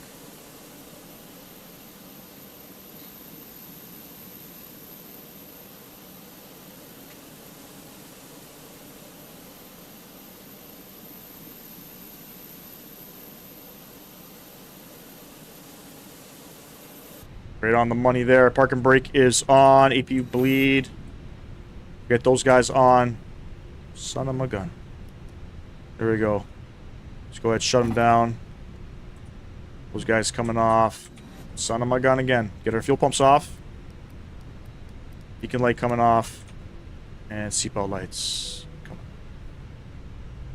Dismiss that. Connect. We'll connect. Hey, Takeoff Studio in the house. What's going on? Appreciate you stopping in. Request deboarding. I hope I made you proud with that landing there. And external power coming on. Takeoff Studios is the developer for the scenery, by the way, just so you guys are aware. Was not expecting them to be in the chat. Nice little airport you guys got going on here, man. Does a hello count as a water salute? Yes, sir. Yes, sir. This is your beautiful scenery here. Nice little approach, man. Had me a little concerned. I'm not really big on doing circle to land approaches. But it was definitely a very, very nice approach. And actually, I just came across your stuff today. Funny enough. So originally we were going to do this flight over to Lima, Peru, but I wasn't happy with the scenery. So I was looking for something a little bit more spicier. You know what I'm saying? And came across some of your scenery, man. You guys do fantastic work. I appreciate you guys getting this all done for us in the flight sim community.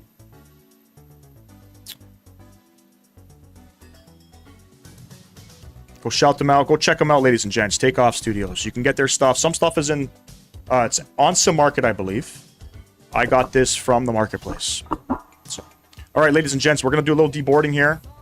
Listen to the tunes, and then we are headed back over to Bogota. So, probably in about another, I would say, 10 to 20 minutes, we will start our boarding, head back out. Hope you guys enjoyed that one. I'll be back in a bit. Passengers deboarding starting.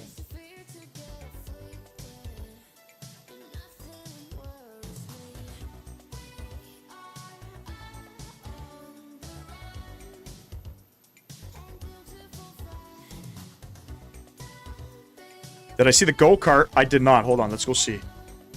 While we're here. Where am I looking? Said next to the runway. Ah. Oh, look at that. There's actually people racing. Look at that. Isn't that pretty cool? Look at that. So there's a go-kart here. That's pretty cool. Right on the airport? That's insane. And then what's this? Is this for, like, maybe dirt bikes and stuff? That's pretty freaking cool.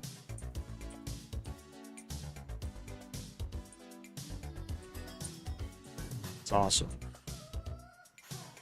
Fantastic. Good performance here, man. Great performance here.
Not okay.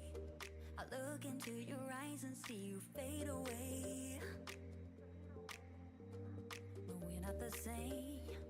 It's like we're on two sides of the Milky Way. Somehow we got used to the problems. Baby, we got used to falling. I'm tired of feeling blue when I lose myself to love. I just wanna lose my breath.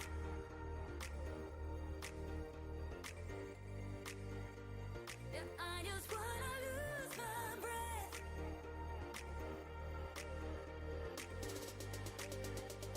Yeah, I just wanna lose my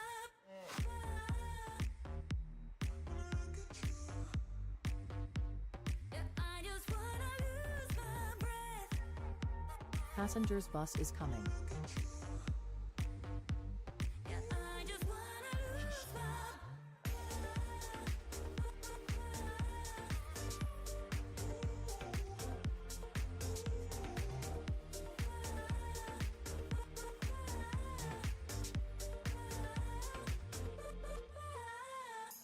You agree, this is not the way it is supposed to feel. Oh, and I can see, there are different paths laid out for you and me. Passengers deboarding starting. Baby, I'm a true believer, and I wanna stay true to my feelings. I'm tired of feeling blue when I lose myself to love. Yeah, I just wanna lose my breath.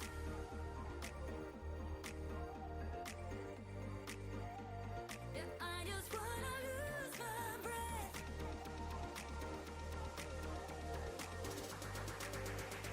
Yeah, I just wanna lose my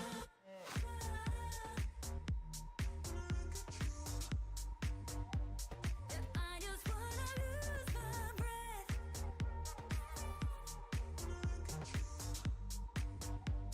Yeah, I just wanna lose my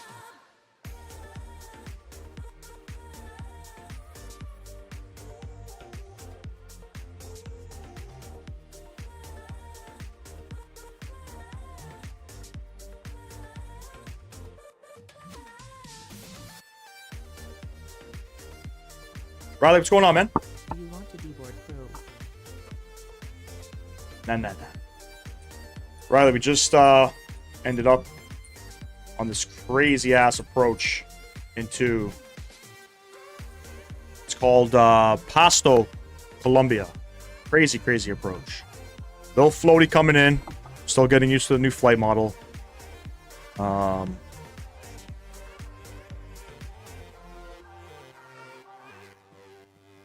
Too late for my departure?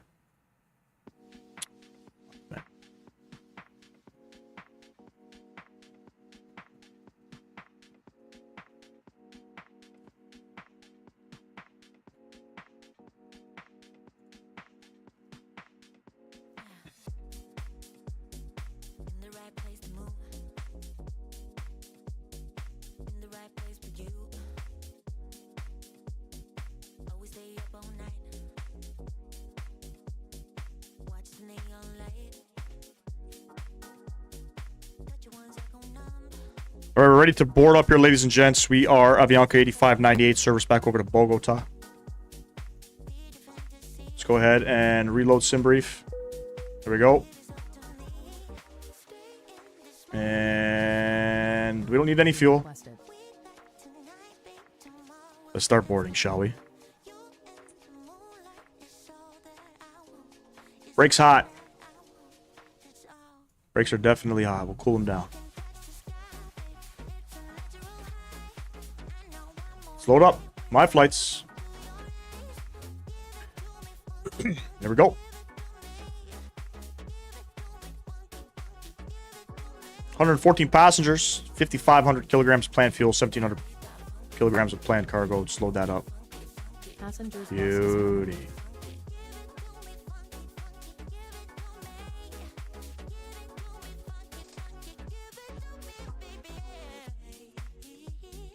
Face towards the stars. Feel my beating heart.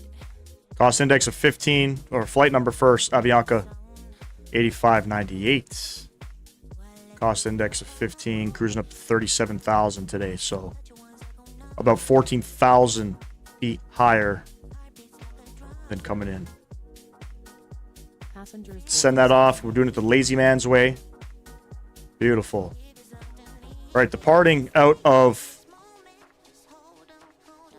Pasto on runway 2. We are on the TIT 2 Alpha departure. No transition. In Bogota, we are going to be on the, I think it's the Giro 4 Echo, but we're not going to plan an approach yet. Because weather can change pretty rapidly out here. So we'll leave it how things are, just like that. Beautiful. Let's get some performance numbers in. And in a matter of seconds, we are pretty much ready to rock and roll here.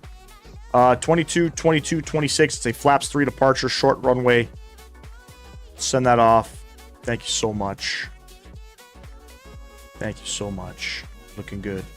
Let's come upstairs here. I don't know why that's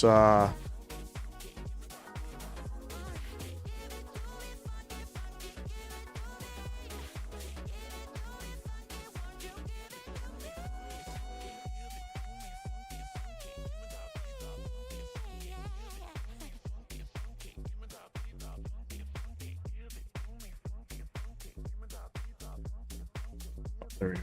I'm an idiot. I'm an idiot. Let's reset that. We've reset the clock. Flick these guys off. We're going up to 37,000. Wrong one.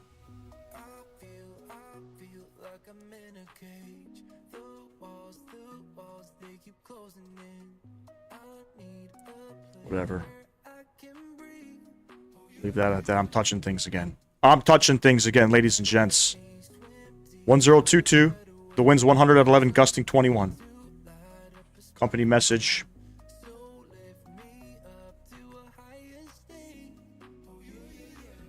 Oh my god.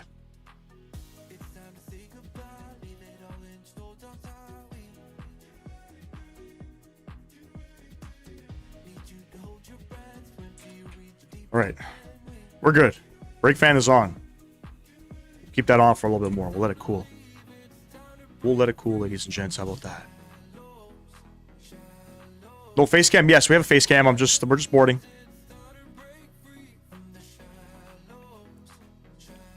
Any Columbia goods in the hold? Not today. No, not today. Not today. You love the little details like that? It's pretty cool, right? Wait a minute, there are passengers, but how come I didn't see them in the cabin? Because they're not modeled in the cabin, John. Passenger's bus is coming.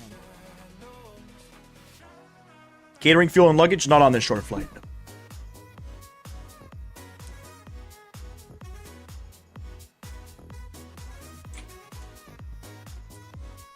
Glad to see performance is working out well, though.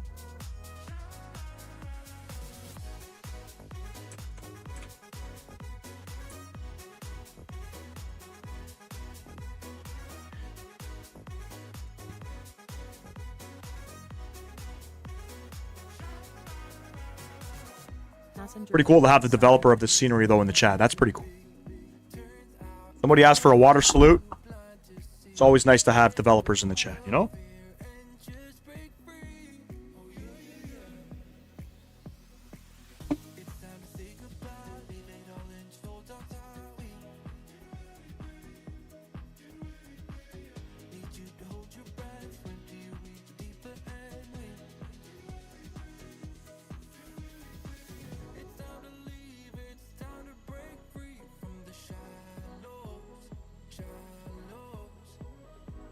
Hey, V-Pilot in the chat as well. What's going on, V-Pilot?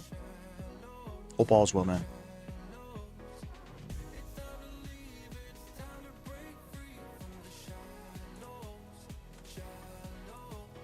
Is it 737 Max or the Max 8? This is an Airbus A320.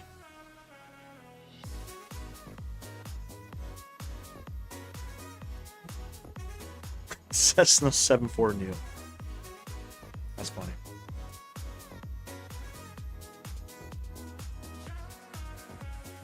It's pretty much ready to go here with the passengers. All right. Let's jump back in the cockpit here. Let's get the music off. The song's done anyway.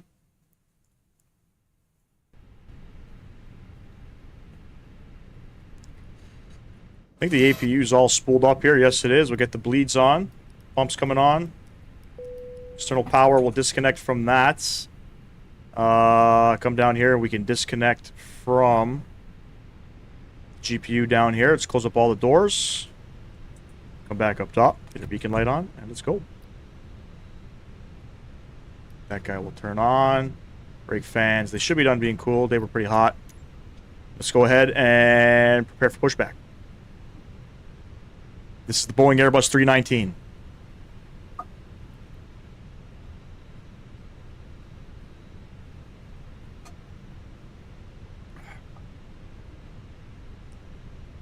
I thought for a sec because of the AP's shape. No. There are distinctive looks amongst the Boeing and the Airbus. One of them being the windows. Yes. That's it.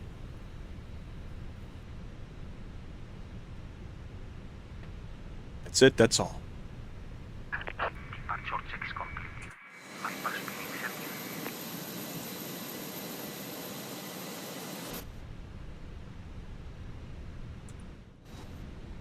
Still getting used to the keybinds again. Transferring over from 2020. I'm so used to Chaseplane, you know?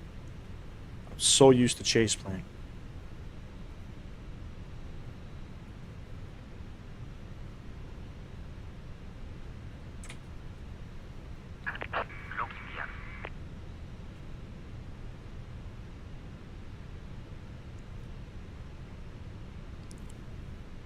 Alright, we're going to be pushing back.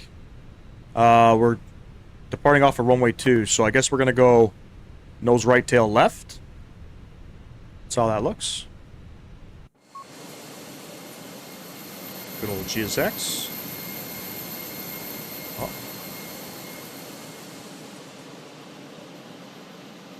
This guy zoomed in. You like those engines better? You're a... Oh, okay. Understood. I thought Avianca had used those engines, but I guess not. I think it's Latam that used them. Right, we're pushing back. Summer right there. From editing mode. Please wait. Parker brake's coming off. Let's go. Yes, Viper, I'm using auto FPS. It's been a lot of help for my performance problems within the sim. GSX profiles on Flight Sim TO for next time. Got you. Okay, awesome. Thank you, thank you.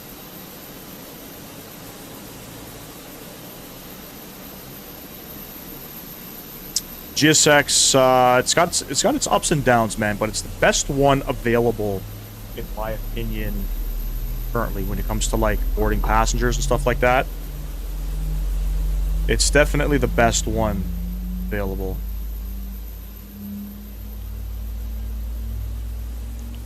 It's really good for content creators as well. For the X-Plane one, just click from a bird's eye and that's it. The only thing I don't like about GSX is how they update their stuff every single day. And then an update, you know, sometimes fixes certain things, but then tends to break a lot of other things as well. So, it's the only thing I don't really like about GSX. But when it's working, it works well. I think GSX and Chaseplane don't like each other in 2020. I seem to have a lot of issues when I'm using the two. When I'm panning around camera views in Chaseplane and pushing back, I tend to have a lot of issues.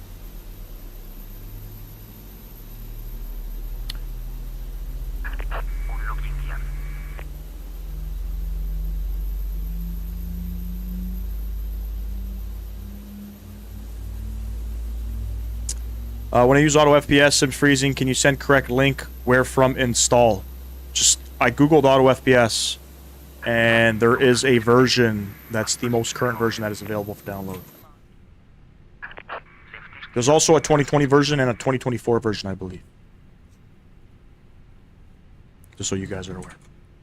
Alright, if you bleed and master switch coming off, nose lights going over to taxi, start stop switch to the norm position. It's a flaps 3 departure, because it's a absolutely short runway. Short runway, high altitudes. The aircraft, I'm sure, is not going to speed up.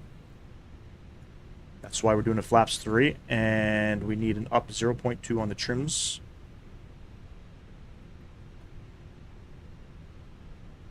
There we have it. Unicom, everything else is looking good. I think we're ready to go here. We'll flick this guy on. Beautiful. Make sure we're all good here. That guy should have been on. Nothing to see. If you have to choose one airliner, which one would you fly? That's a good question. I don't know. John, we're departing, yes.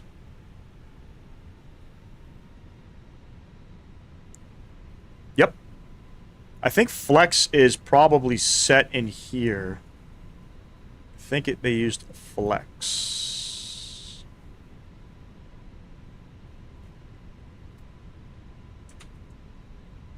I could actually, you know what I'm going to do? I'm going to change something. Before I get on the runway.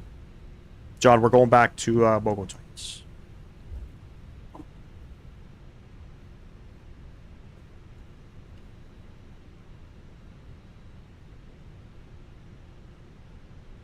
Gonna change my performance numbers here. So, optimal, force toga, yes. Now, let's see, there we go. We'll do a flaps 1, we'll send that off. 27, 32, 32. We're gonna force toga. Trim up 0.2, up 0.2. We are set, ready to rock and roll here. Takeoff config. Normal. Cabin crew. Prepare for takeoff. We'll flip these guys on. Those guys on.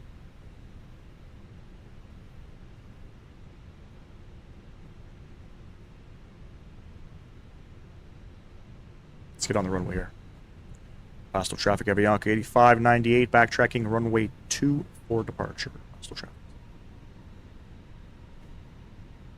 Bad at the engines on the Airbus, I always use toga. You can if you want to. There's no, you know, right or wrong. When you're departing off of short runways, you always want to use toga, obviously. Absolutely. Yep. High altitude, low runway. I mean, I set everything. Usually, for the most part, with the Phoenix aircrafts, I set everything to optimal.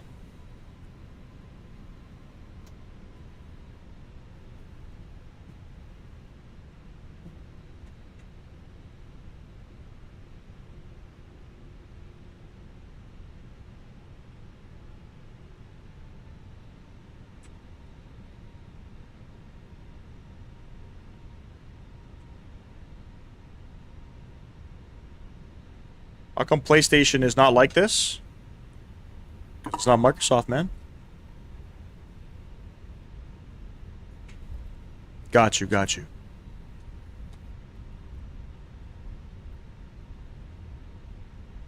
You have to pay for the subscription per month? Like, why? On what? Sorry. You can put the flaps on 3 or full for short takeoff if you want. I don't think they use a flaps full takeoff. I think it's flaps 3. But we can still do a flaps full takeoff, or a flaps 1 takeoff. Using a flex settings preserves the engines so they're not working 100%. Yes. It's a maintenance. It's exactly what Riley said. It's a maintenance thing. I just use it. Like I said, everything for the most part I keep optimal. Just what I've always sort of used. Thank you for the subscription there, whoever that was. Appreciate you.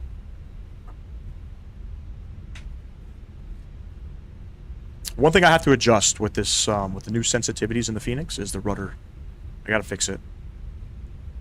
I'll do that after stream. I don't want a chance of ruining the stream.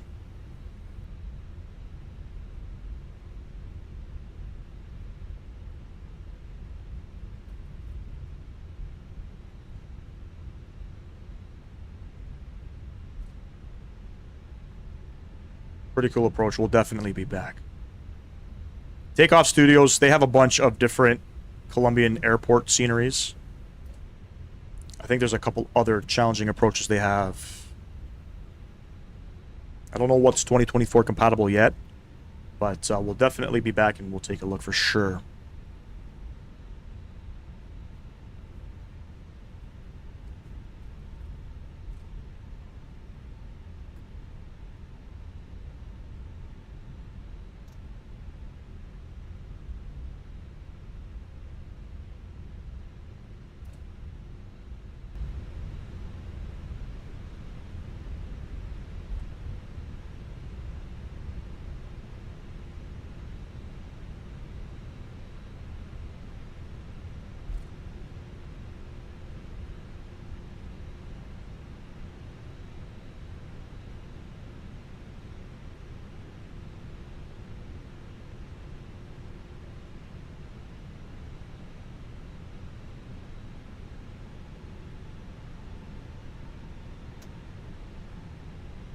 Beautiful.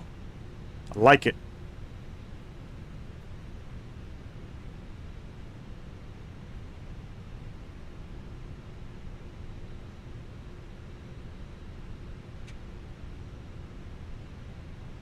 All right, ladies and gents, enjoy the departure.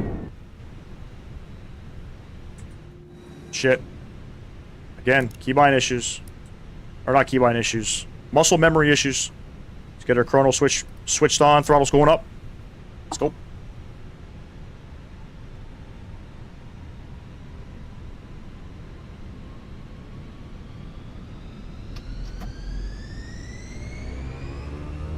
Toga. Man, Toga said SRS runway auto blue. Gee, a little gusty.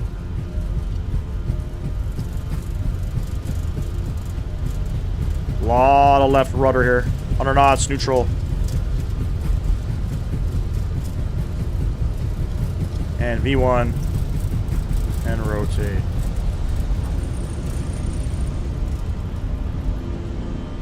Don't sink.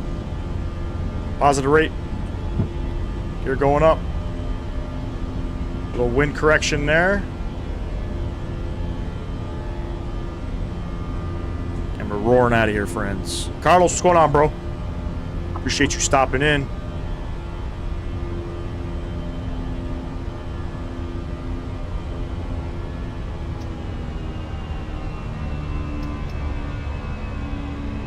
Thrust climb is set. We're pitching down.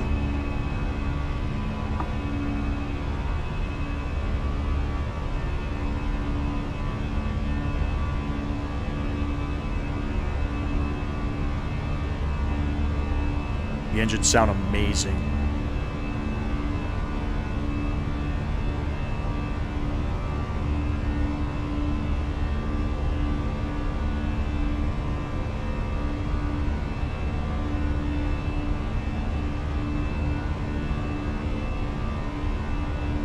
Arush, hello, hello.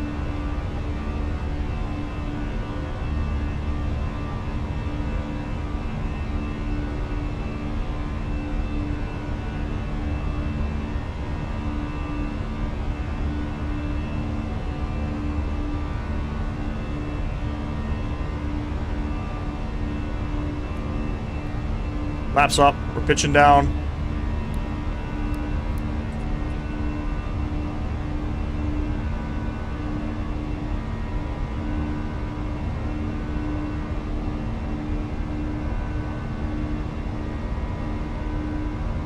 All good, Carlos. Appreciate you stopping in, man. Hope all is well, brother.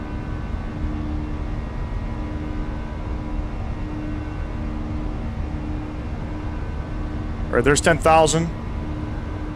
I don't know if in Colombia we turn the landing lights off at 10,000 because of the high altitudes, but I'm going to do it.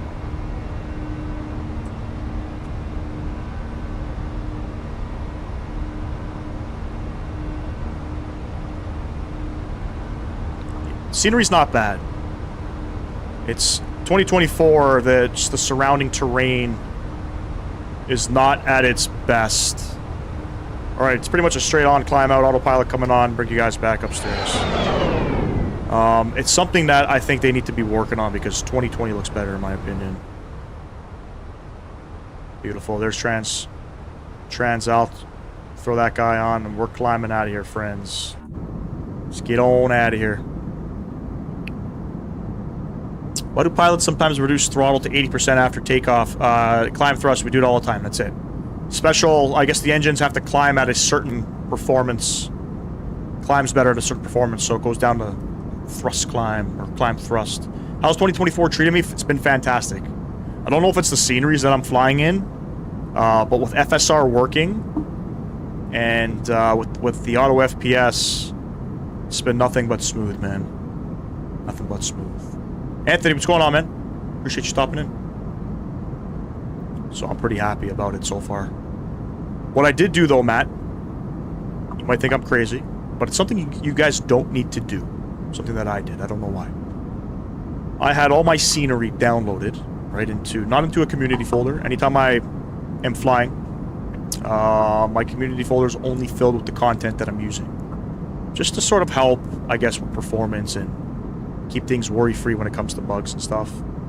But I had a separate folder for all my 2020 downloads. It was like 1.6 gigs.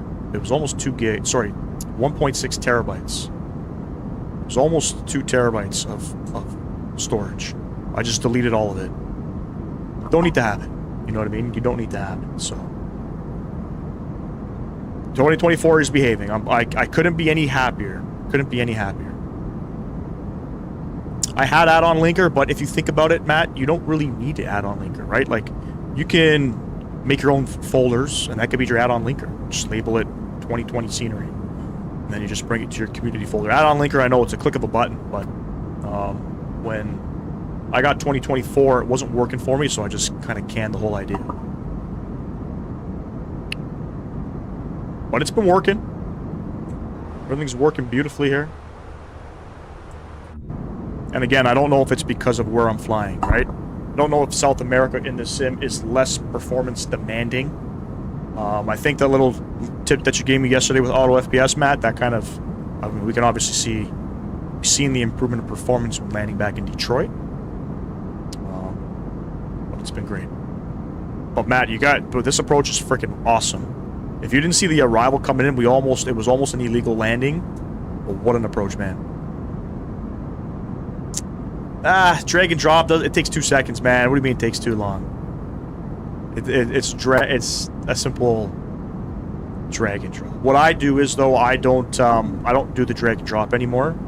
scenery's always being updated, even when you don't know it. So before I start, you know, my flying, I always go to whatever site I downloaded my scenery from, and I just get the latest version.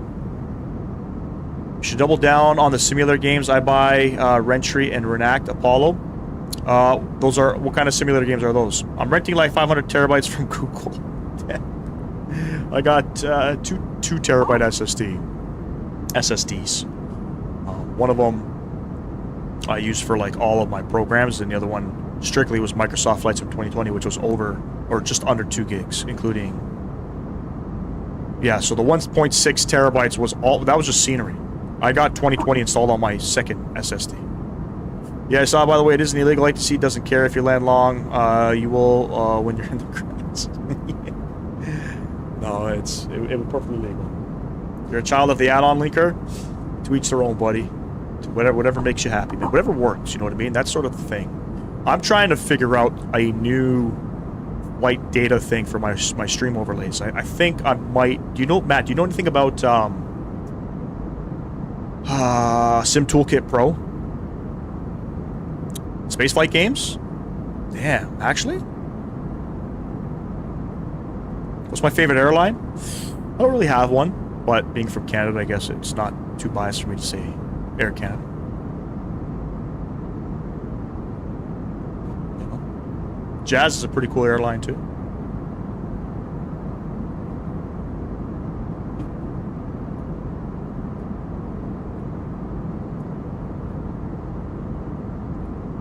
All your stuff is on the cloud. My PC only has 230 gigabytes. Yeah, I got 2 Samsung 970 EVO Pluses. 2 terabytes. 970 EVO Pluses. It's a little bit dated, but still pretty good.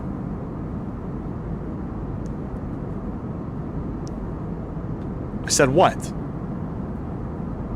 I like Air Canada and I like Jazz. I'm from Canada. What are you talking about? What are you talking about?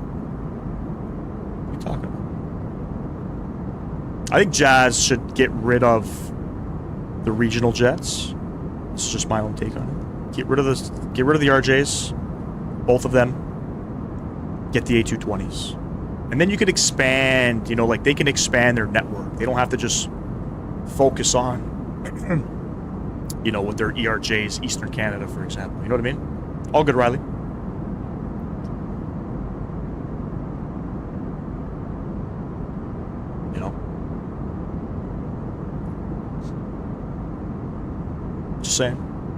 I'm just saying. Get rid of the RJs, get the 220s. Makes a lot of sense, right? Look at what Breeze is doing. They're getting rid of the RJs. They're getting fucking 220s. All of their fleet is going to be, all of their E-Jets fleet's going to be phased out very soon for 220s.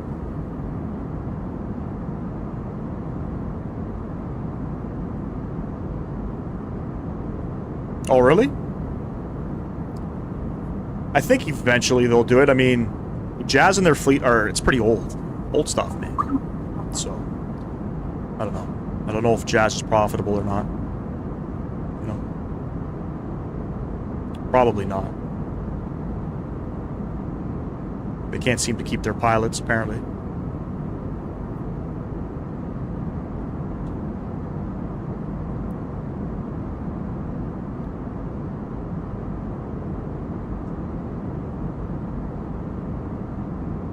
The RJ is still cheaper to operate when it's 40 people on a flight. True.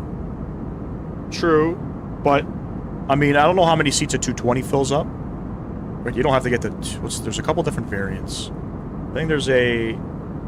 Isn't there like a 200 and a 300? And I think... Wasn't there talks of them bringing like a 300 LR? Or something? But I think they would fill the flights. You know? I heard Air Canada is going to be operating a bus service from Toronto to Kingston. I have a feeling that's going to be a Jazz route. I don't know if I can handle seeing a Jazz A220. My eyes could not take it. Wait, just wait till the Air Canada Rouge Max 8s come out. I believe the website I built for you is actually on one of Google's quantum computers. I rent about 200. Damn. What does that mean, though? Creative Shot, hello? No. Cannot go to cannot just fly to Pakistan. We're in South America. Kelly, what's going on? Appreciate you tuning in. I'm doing well. How are you? Dominic, what's going on, man?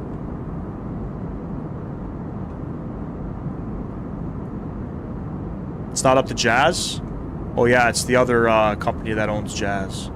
Who owns Jazz? I forget. It's not Air Canada. It's somebody else.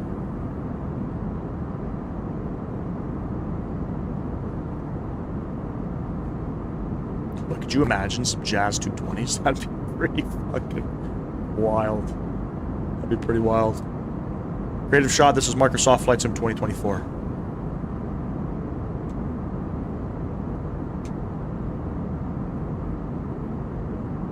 It means very fast. Got you. I'm not super technically inclined when it comes to like computer stuff. I barely know the automotive side of things. Barely. I know enough to get me by and make a paycheck. Does look cool? It does look cool. Yeah. Absolutely. I think the best part about flight simming is you get to fly anywhere you want in the world. And it's cheap. You know. And it's cheap. Where's my wing views? There we go.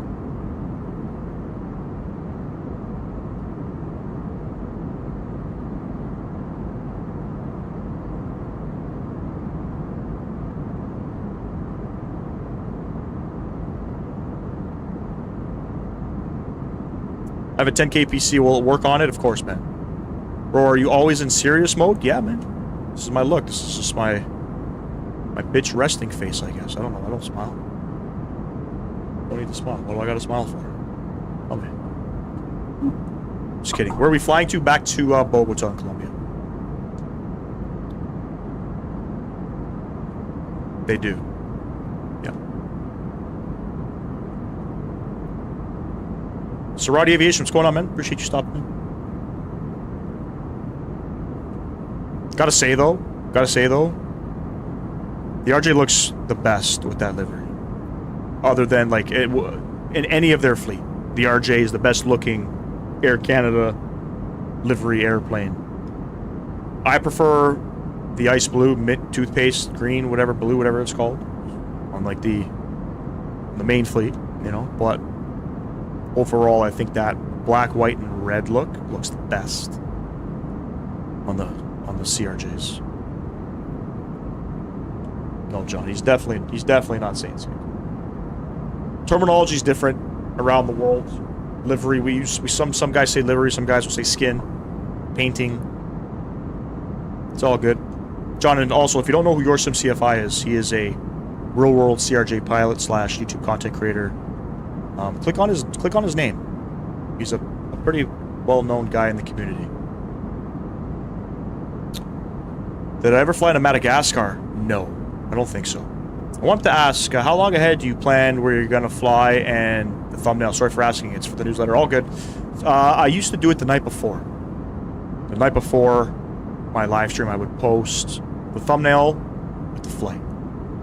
So, for example, we flew yesterday, and I believe Mr. Sam Guilford recommended flying into Bogota, checking out V Pilot Design's new Bogota for 2024. And then trying to figure out the routing. You know, I'd spent some time yesterday evening trying to figure out where we would go, what made sense. So I would say 12 hours before, sometimes same day. Sometimes if you don't see a live stream posted the night before, I haven't thought of something. During a flight, you can have some snacks while playing what? Sorry. Should be fully building my PC before the end of August. Oh, damn. Dominic's coming. Hey, my man. Good. That's good news. That's good news. You can enter into some of these freaking giveaways, man. Viper, what's going on, bro? Appreciate you stopping in. Got my new PC finally. Can play 2024 instead of P3D. Is P3D that bad? I don't think it was, man. Yeah, I'm going to Afghanistan next month to explore with my parents. Don't like the idea. You know, British parents. Dude, I've seen a bunch of YouTubers, you know, traveling in Afghanistan, and I mean, you know what to do, you know what not to do. But I'll tell you this, I'll tell you one thing, the food looks amazing there. I'm sure you'll have a fun time. Are you going into Kabul? Can you create these wings, or can you only fly on them? What do you mean? What do you mean? Ice Blue on the RJ was nice, and it's the... I have that livery installed in the sim.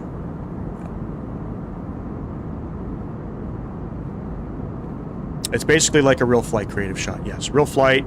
All of my live streams, for the most part, are real-world flight with the airline and plane.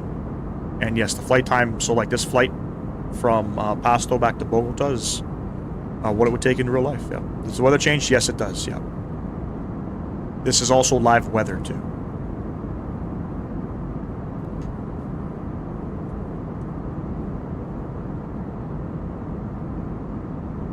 Dominic, once you get your PC, I want you to DM me if you're still in chat. Oh, you're still here. Just cop the PSU in case on Saturday and later this week buying a CPU bundle, which is the Ryzen 7. Yeah, man, buddy, that's, and you know what, Dominic, you're buying PC components at the right time because the best deals at Canada Computers, if that's where you're buying, is back to school shopping and Black Friday. Just so you're aware. But the second you get the sim up and going, okay, the second you get the sim up and going, I want you to DM me because I want to get you something for the sim. I want to pick up something for you. Airplane, whatever airplane you want, I got you. For your first airplane on the sim. Would you mind sending a DM with the link to the scheduled stream and where you're going to fly and when you schedule the stream so I can get the newsletter post out around about the same time? Okay. So I could, yeah, so once you're saying once I post the live stream on YouTube, you want me to send you that link? I could do that. But up since 3 a.m., slowly fading here, drinking energy drink. Damn, why up so early, man? I've been up since about 6:30. Day off for us here in Canada. It's a civic holiday, I think. No. Dominic, you make sure you do it, bro. Trust me, make sure you do it. Hey, Simple Takeoffs, what's going on, bro? Appreciate you stopping in. I got you, Dom. Once you get it all going, DM me. I got a little something for you, bro. I'll be honest, I think PMDG would probably be the only developer that wouldn't allow me to do it. But I'll see. I'll see what I can do, man. I got you, bro.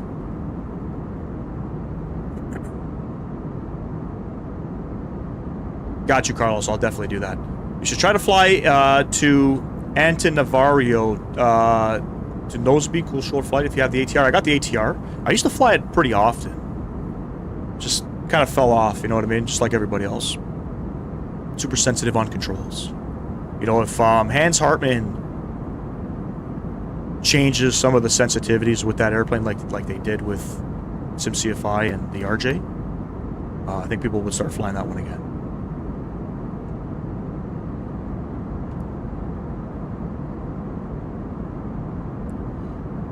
Yeah, bro. So I'm sorry, Creative. I'm sorry, man. I'm sorry. Yeah, bro. We're going to Kabul for trying Mantua type of dumpling and the Dampuk, where whole lamb cooked underground and their specialty kebab and rice. I have a list. Damn. Creative Shot. I watched. Fuck, I forget who the YouTuber's name is, but he was just in Kabul doing a food thing. And there's this dish where you guys put sheep. I think it's sheep butt in a pot. And you fill it with like tomato sauce and seasoning and all that, and it just like steams for I think like 12 hours or something. I want to try that dish. I mean, I don't eat fucking sheep butt. You know those sheeps you guys got out there with the really jiggly ass? What are they called? Hump sheep or something? Hold on, let me see if I can pull up the dish.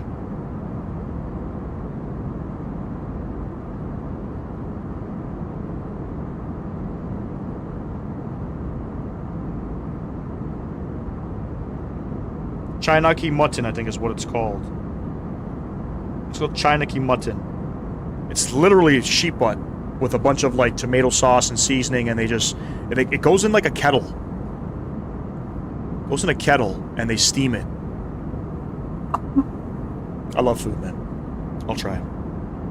We have some good Afghani spots here where I live, but from what I've been told, for some of the people that I know from Afghanistan, it's not super authentic. John, is he a real-world pilot? Yes, he is. He flies CRJ 904A Living. Real-world pilot. Your brother prefers twin-otter aircraft? John, you should click on his channel, too. Also, yesterday, Grand Bend was crazy packed. Like, shoulder to shoulder. Bro, Grand Bend's always like that, man. I used to go to Grand Bend pretty often. I have family that live out in Stratford. And we used to go out there in like London, Ontario and stuff. Dude, busier than Wasega. You're from Pakistan? Oh, yeah, yeah. But you're going to Afghanistan. Wait, you're going to Afghanistan? Why? You got family out there?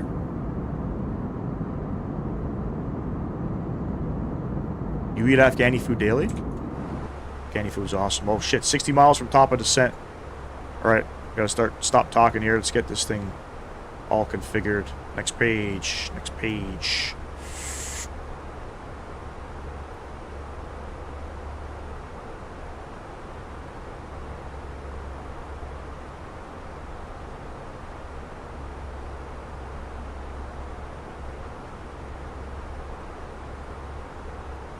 We'll link that. The weather in Bogota, the wind's 160 at 17, so we know what we're going to get. We're going to get runway 14 right. QNH is 1027. It's pretty cool out here. It's only 16 degrees. The wind's 160 at 17, but pretty gusty. Pretty gusty. 18,000 trans level. And we're going to plan the ILS 14 right approach. Minimums. 8580. Looks good, looks good. Alright, let's plug in some fixes here as well.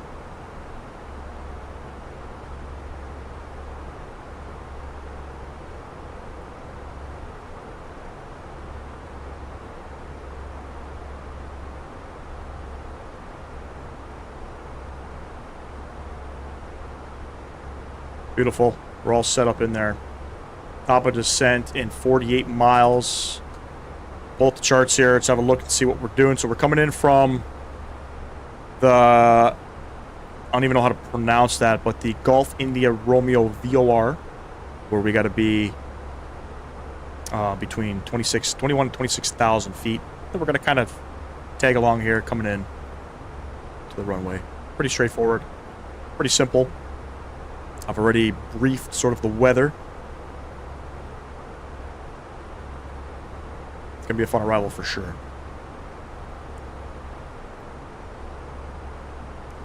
It was my first time there, but now I went once. I'd much rather go to Sable Beach.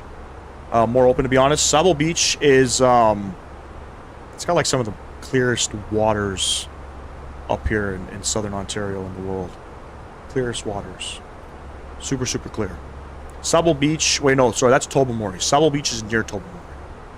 But if you had to make the drive, honestly, yeah, Wasega Beach is, apparently they're doing construction and shit now. They've torn down the whole shore and they're putting condos. But Sable Beach, I do agree, I would rather go there than Grand Bend. I've recently clicked on his channel, and yes, you're right, he does fly. Yes, he does. Yeah. Ian, what's going on, man? Donut, hello, are you new to flying this plane? I am, yes. Ian, how do I fly a commercial plane in career mode? You gotta get the license. You just haven't seen any checklists? It's all from the head, brother. It's all from the head, brother.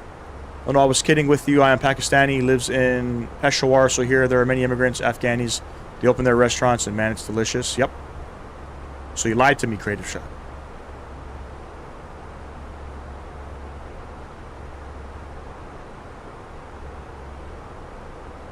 You want to invite me, but I will not come? To Pakistan? I'd love to go out there, man. I got lots of friends from Lahore and from Karachi. In Madagascar, we have interesting routes. Instead of going to TNR to Noseby, then to Ansi Ranara, we do TNR to Noseby, then from Noseby. Got you. Airspace is not very developed. It's called Saugeen Beach. What's called Saugeen Beach? I think Wasega did shut down. I think they're putting the condos there. They're developing it. We gotta plug in the approach here, guys. ILS, we'll do 14 right to Zulu. Got a transition already.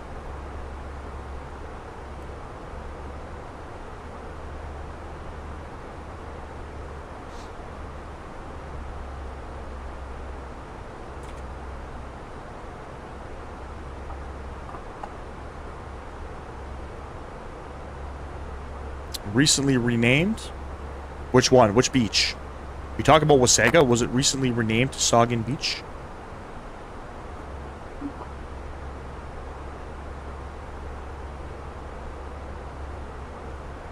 I never read your comments? Bro, I'm about to ban your ass is what I'm gonna do.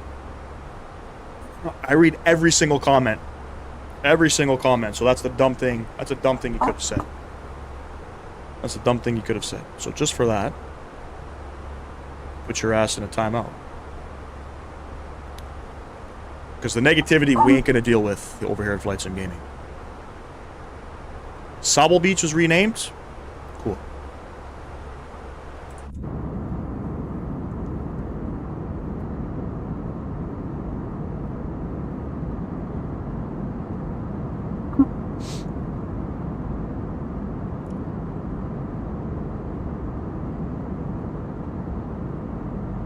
Come, bro, I will make you Casio from delicious food.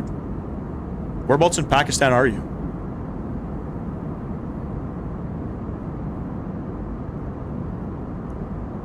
Hey, man, keep up the work. At least I respect you, Airside. I appreciate you, man.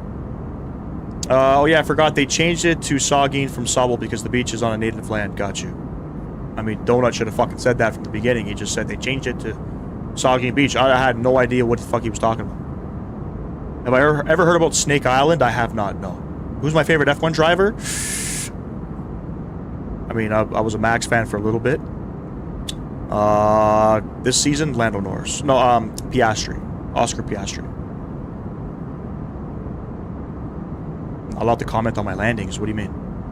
Of course you can comment on my landings. You always do. You always tell me I'm shit. Or I'm good. I mean, I don't mind. You know? However you feel about my landings, please do comment ahead. There used to be the sketchiest water slide just off of Wasaga. I remember I almost flew off of it once. I've been on that same one. One thing I vividly remember about Wasaga Beach, there used to be like a go-karting track, like right off of the highway. Demo RB Dog, what's going on, man? Lots of respect. I remember being a new pilot. I could tell you've got those few. I could tell you've got those first few flight jitters. Just deep breaths. This is bro, guys. Listen, I probably have 2,000 hours in the Airbus A320 in the sim. I'm more than comfortable flying this aircraft. Remember my checklists. Understood. You've never been to Wasaga? Yeah, Wasaga was the spot, man. Was the spot. I haven't been to Wasaga in probably 10 years. Yours is Pierre Gasly? Strange. Why? My landings have improved? Thanks, man. That means a lot. That means a lot. Alright, I gotta see. Top of descent's coming up. And we are going down to, we'll say 17,000 feet for now.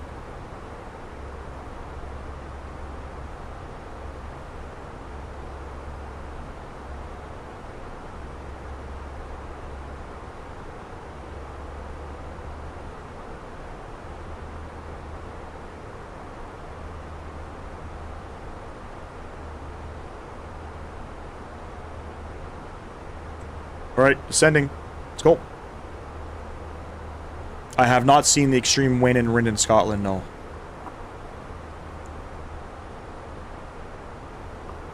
For you, it was always Lake Simcoe? So being from the city, you know, my mom didn't drive, obviously. Single mom. Struggled, all that shit, but we used to go to Lake Ontario a lot. We used to go down to Cherry Beach, or, Sunnyside was the other one. Where did I train again? For flight simming, I trained on Microsoft Flight Sim 2020. Never heard of a seasoned pilot say they don't do checklists.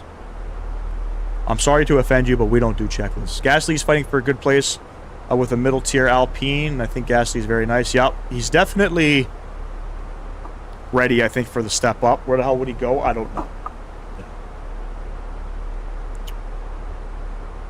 I remember when it was just me and SimCFI in the chat, and now look at how far you've come. Congrats. Thanks, Sam. I appreciate you, man.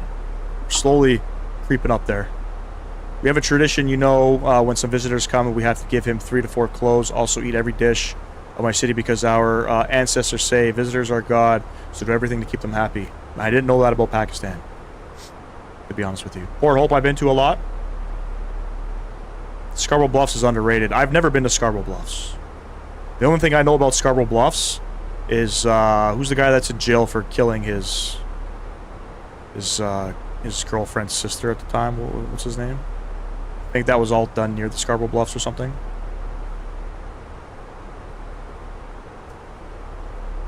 I live in Scotland and we're in a storm. Fly into EGPH. Is that... What is that? Edinburgh? It's mental 50 knot gust and wind shear. I also buttered in the Ryanair. Damn, good for you, man. Are you in Toronto? I met Leslie in Lakeshore. Let's meet up and I could teach you some tricks on flying so you don't seem so new. I am from Toronto and no, I'm not meeting up with you. Did you ever see K2 Mountain? Yes, K2 Mountain, isn't that isn't that the Himalayan? No, that's Mount Kilimanjaro or something. Can't remember what K2 is. There's different names for that mountain, if I'm not mistaken.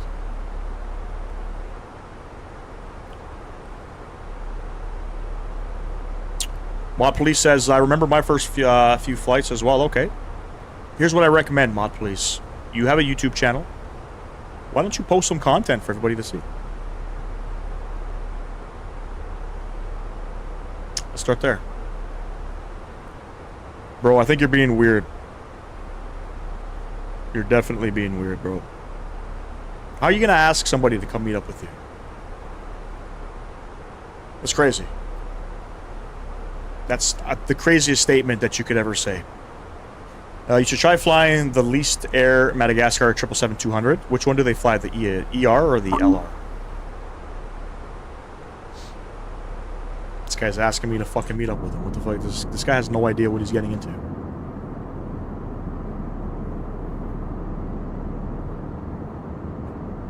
Some strange fucking people, let me tell you. Yeah, I'm from Leslie in Lakeshore. Let's meet up. Fucking goof. What a goof. Alright, anyways, let's make some calls here. We got some traffic. How many miles? I guess we are 60 miles south of the airfield. We're 27,000 feet descending with the ILS 14 right approach. Over to traffic, Avianca 8598, 60 miles south of the airfield. 27,000 feet descending with the ILS 14 right approach. What's crazy? Tell me.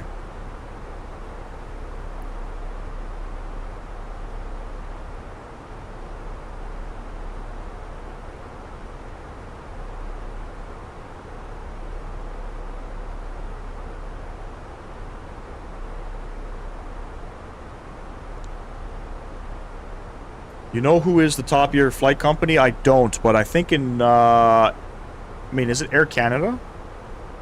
Or was that just in North America, the best North American airline? I can't remember, but I know Air Canada is up there. 2025. Which doesn't make sense, because 2025 is not even done yet. So how you can rate that airline to be the best? Makes no sense.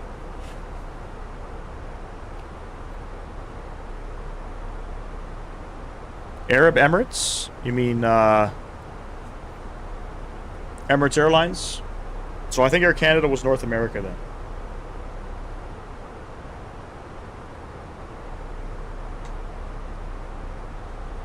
We ain't got no sponsors for this video.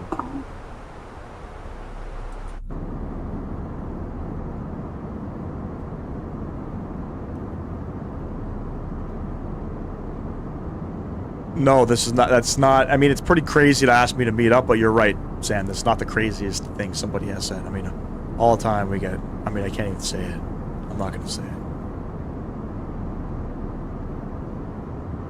Yeah, Emirates is one of the better airlines for sure. Canada placed first, Delta at second, and Porter topped first as best regional in North America. There we go. So Air Canada was first in North America, which I don't know how, but... What's my favorite one airline? I would say Air Canada. Nope, we're not going to talk about some of the things that were said on this channel.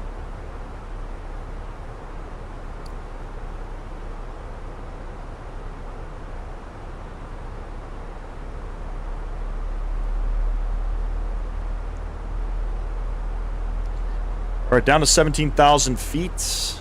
What else are we doing here? It's about 17,000 all the way in. Then we go down to 13,000.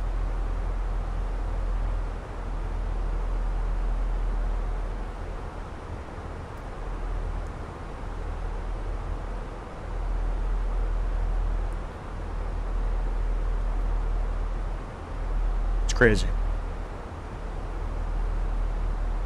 Crazy.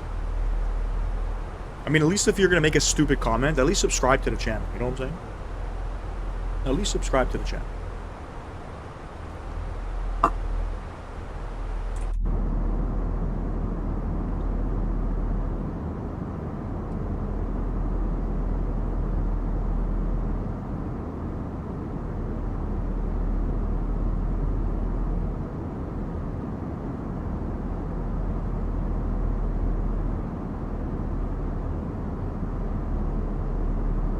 God, the photogrammetry is just so bad out here.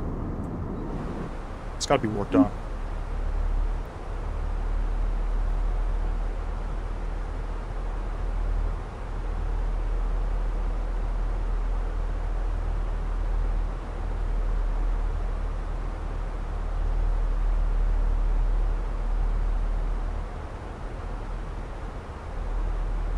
"1027 is going to be the altimeter.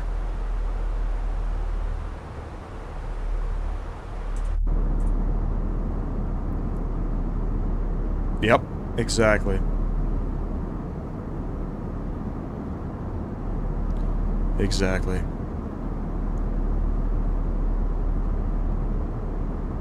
What do you think of the new gen 4Runner? They just had to go turbo 4-banger. It looks nice. It looks nice. I don't know too much about the Toyota stuff, to be honest with you. I do know the Tundras, which have a different engine. They have engine recalls. Toyota's going through it right now as well. They're kind of like Honda, you know, they're low maintenance stuff, you know, supposed to be pretty good vehicles, but Toyota, they've also cheaped out on areas, you know, where they shouldn't have cheaped out on.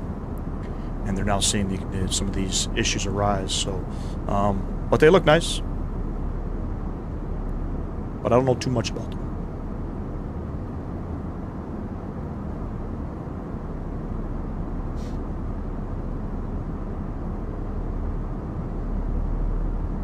What a dumbass.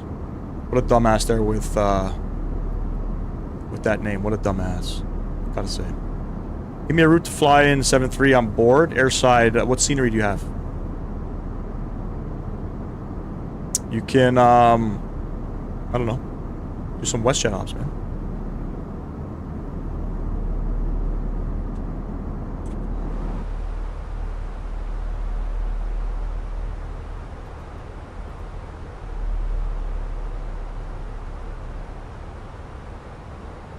"1027.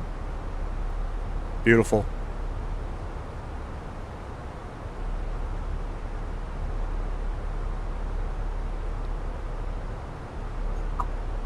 You did that with the 900? I saw a funny video on TikTok. It's in Africa where the news reporter asked the man, "What gender are you?" And the man said, "I'm a mechanic." I don't know what that means, but it sounds pretty stupid. You got a lot of scenery? 737-800, eh? I'd say do something in Canada, man. You should do maybe WestJet.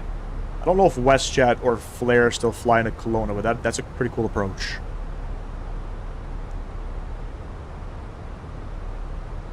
Give me a specific route, I'll be able to get the sceneries. Oh, you're rich. Okay, hold on. You want a nice approach? Got you right now. Edmonton to Kelowna. Flair. Or you could do Calgary to Kelowna WestJet with WestJet.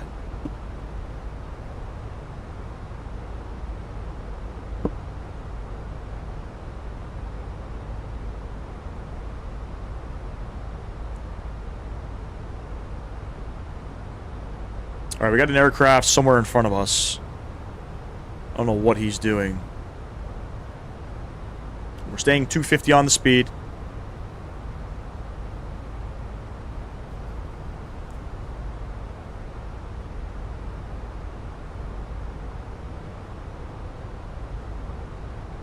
Siju, you better not be talking about me, man. You better not be talking about me.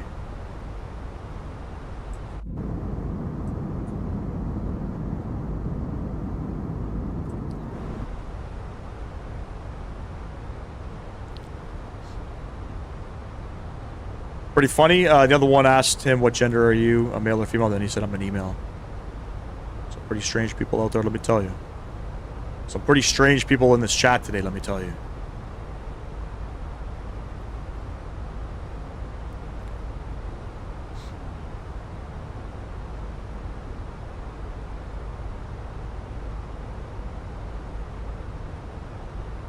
There's that aircraft in front of us here. Beautiful. Keep 250 in. We'll see what he does.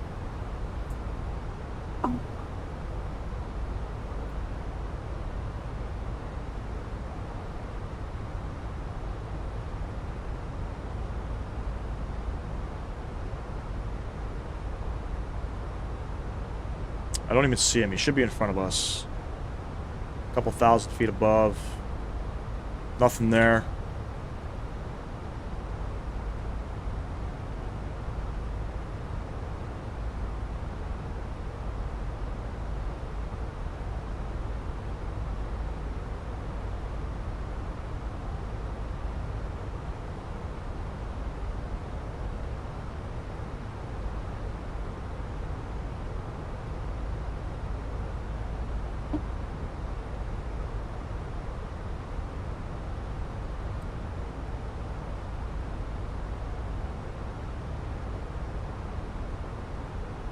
Doing a takeoff right now?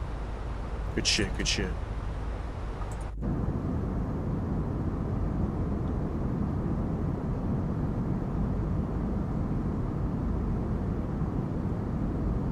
I could probably vector myself around. Let me see. We got one aircraft. He's pretty much going straight in.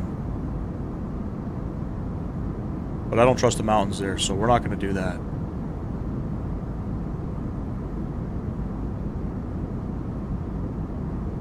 We'll fly the approach. I'm not familiar with this airspace. Still flying? I'm still flying. Yep.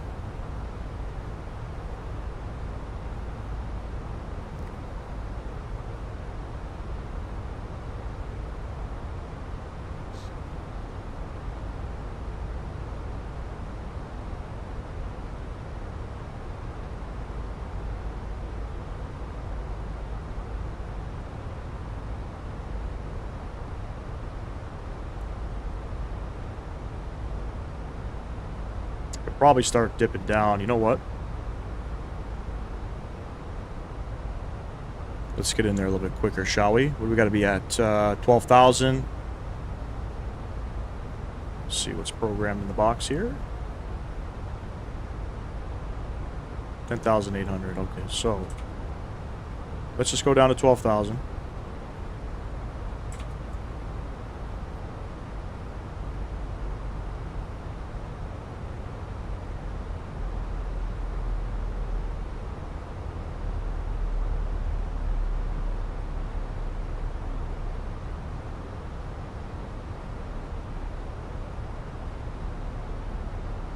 Brian, that's a crazy question to ask. Just so you're... Crazy question to ask. Crazy question to ask.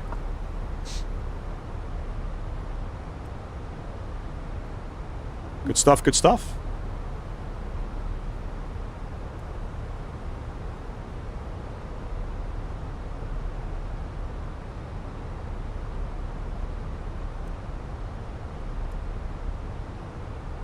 I'm gonna go direct pull D.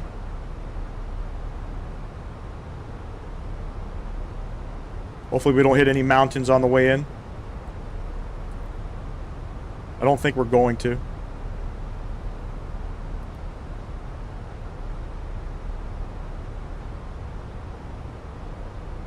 Dude, no comment. I mean, this is kind of what we got to live with here. You know, when you're streaming on YouTube and doing content creation and stuff like that. You got some real smart-ass people in the chat, you know what I'm saying? Hey, is what it is. But this is what you expect from people scrolling through YouTube lives, you know what I'm saying? This is what you get, unfortunately. It is what it is.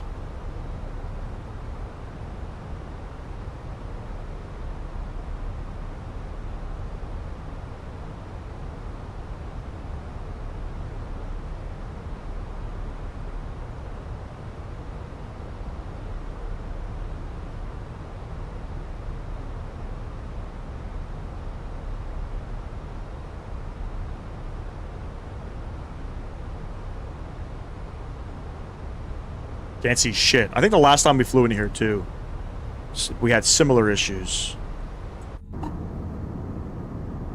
I just never know where I need to be. Flying that approach, there's a lot going on.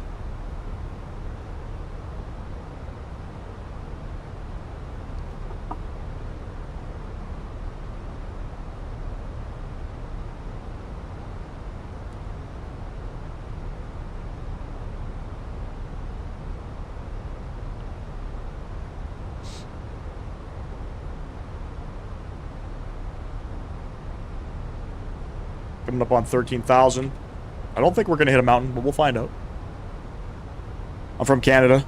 So for that guy that asked the unemployed question, you dumbass. Okay? It's a fucking national holiday today. Or a civic holiday, whatever the fuck you call them.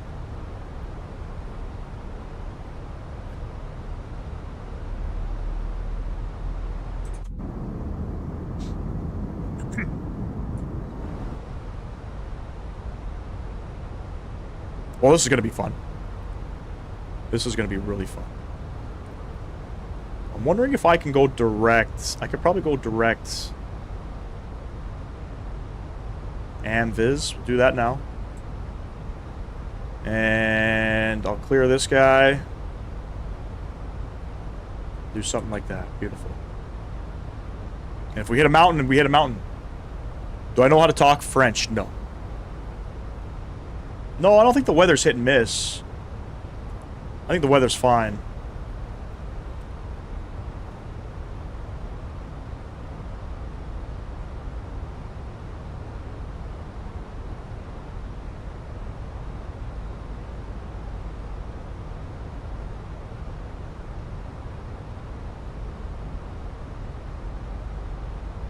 What I can do, I can throw these guys on.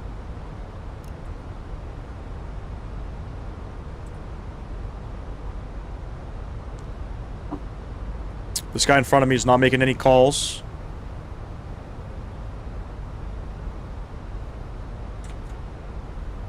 When I first heard your accent, I legit thought you were from Minnesota or something. They talk like that in Minnesota? I had no idea. No idea. Activate the approach phase. Landing system coming on. We're not quite there yet, but you know what? Close enough.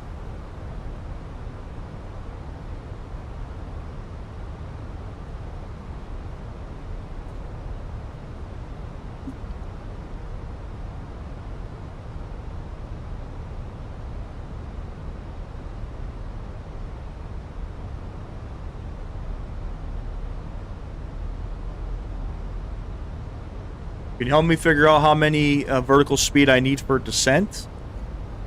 Between 2,000 and 3,000 feet per minute is usually pretty safe.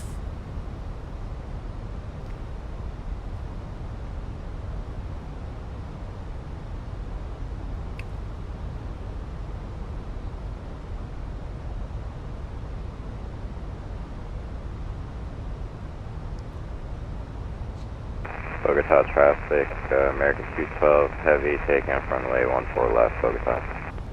Finally somebody making a fucking call. Jesus Christ.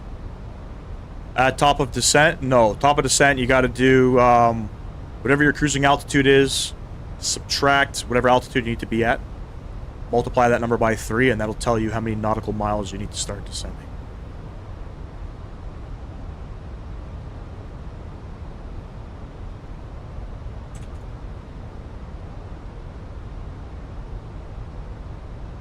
We've got about a 20-mile final in a second.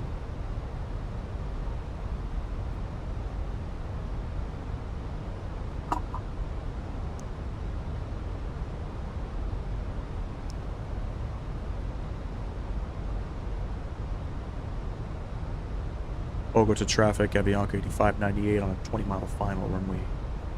It's Bogota traffic. There's the glide slope. I'm just going to go ahead and arm the approach now. Missed approach altitude is going to be, I think it's 14,000. So I don't even need to set that.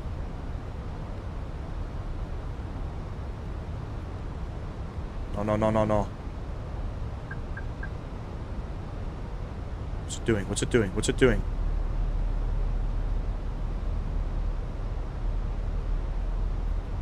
Jesus.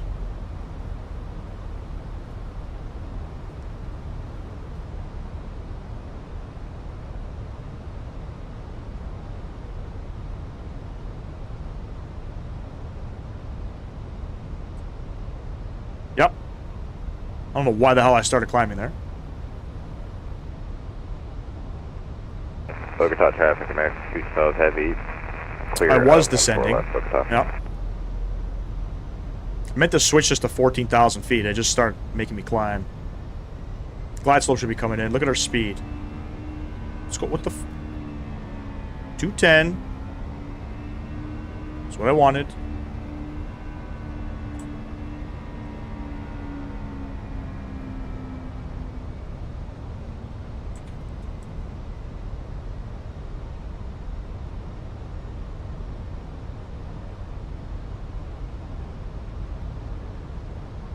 Alright.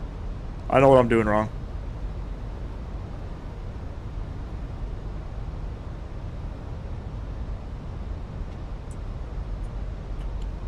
Loke's not captured. I thought we were straight.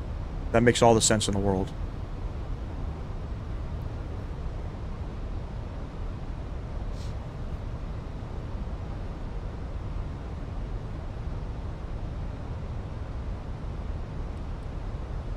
Why it's so foggy? It's just cloud, high altitude.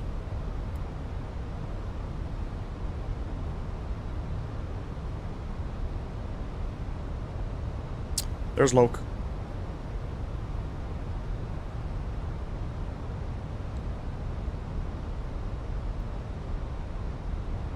You can crash the plane, yeah.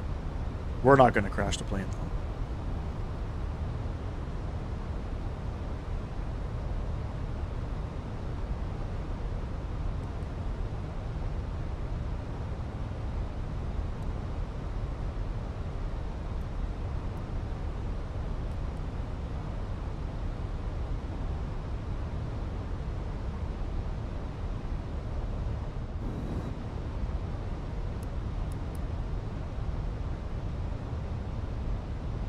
Glide slope should be capturing.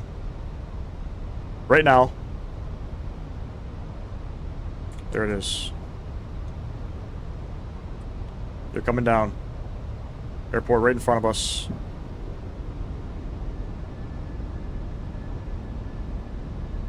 Oh my god. This is messy. This is messy. Flaps 2. Now we're good.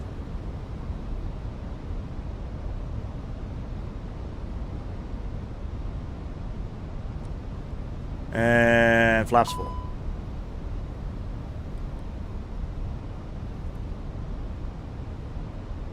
Slightly messy. And Bogota traffic, Avianca 8598, 5 mile final, 1-4. Well, I think we're fine. Let's go, friends. Let's get down on the ground. Our lights are on. Don't think anybody's on the ground. I don't see anybody. Do my best, man.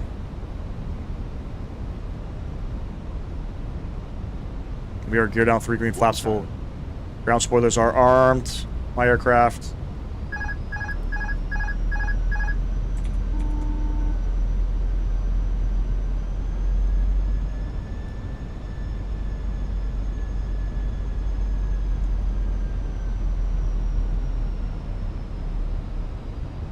When are we doing the Tulsa stream? No idea. I think when we go into 7-3, because most of the aircrafts flying into Tulsa are 7-3.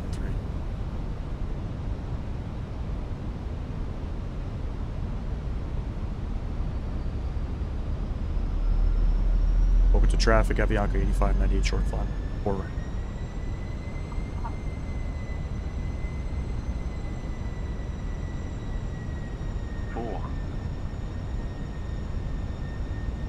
It's windy. 300.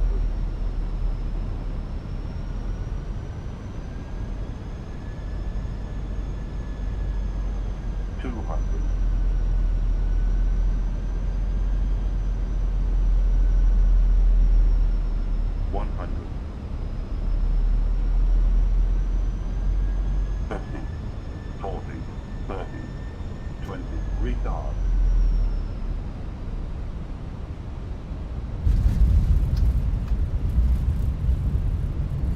Goes down gently.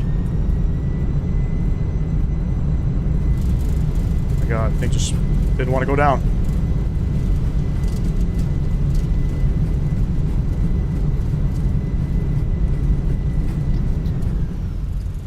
With traffic, Clam 741, pushback gate 75, Dorado traffic.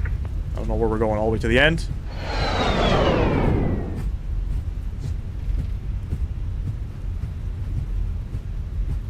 I find the rudders a little twitchy. Nice landing. Appreciate you. Thank you, thank you. I find the rudders very twitchy. I'll have to work on some sensitivity settings with this aircraft.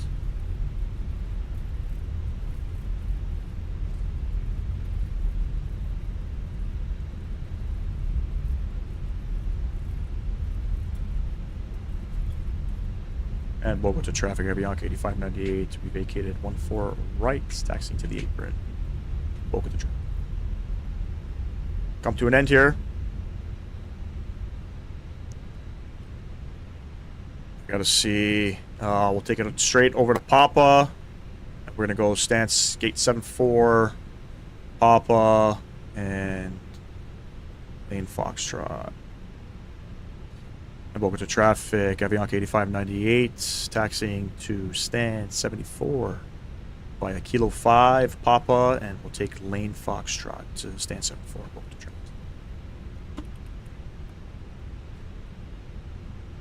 Flaps up, ground spoilers up. 58 minutes, 25 seconds.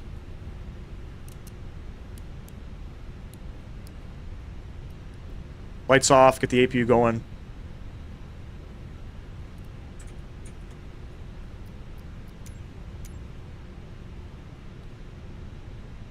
Alright, let's look for our gates.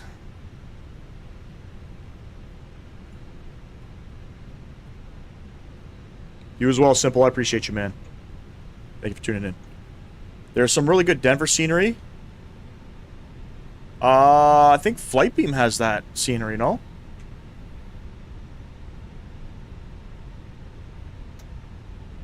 I think.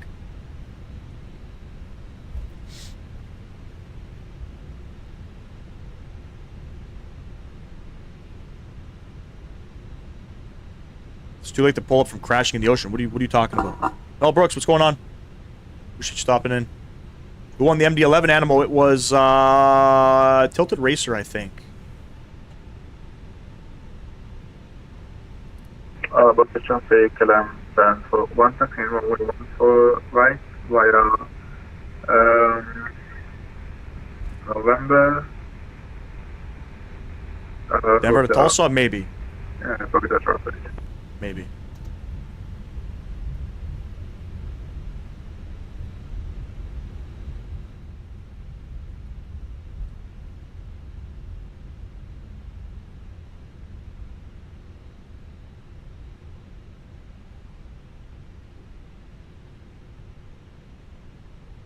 Okay. I don't even see him. We'll just disconnect. It's kind of weird. He didn't tell me what... Did he say what lane he was pushing back on? I don't think he was. But I ain't fucking waiting for him. No, I'm not making you mod.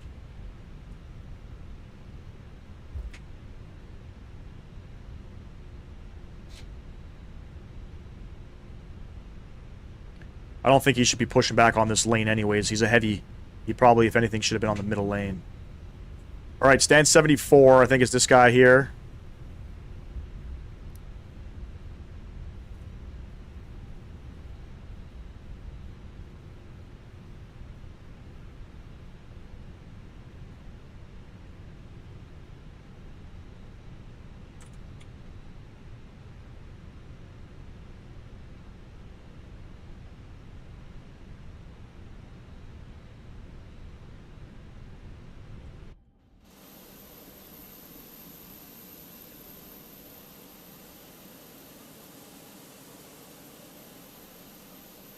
Get that bad boy in.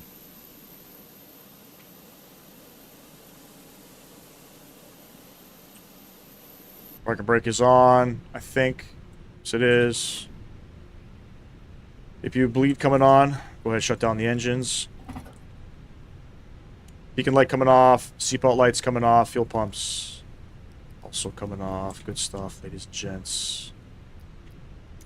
Request the boarding. The boarding requested.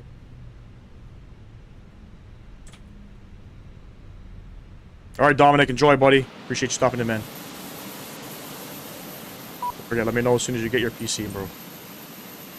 All right, ladies and gents, there we have it.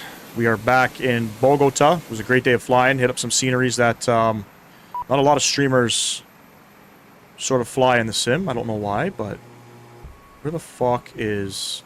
So I want to turn down. Still a great day of flying. I appreciate Takeoff Studios and V-Pilots for tuning in the chat. That was pretty cool.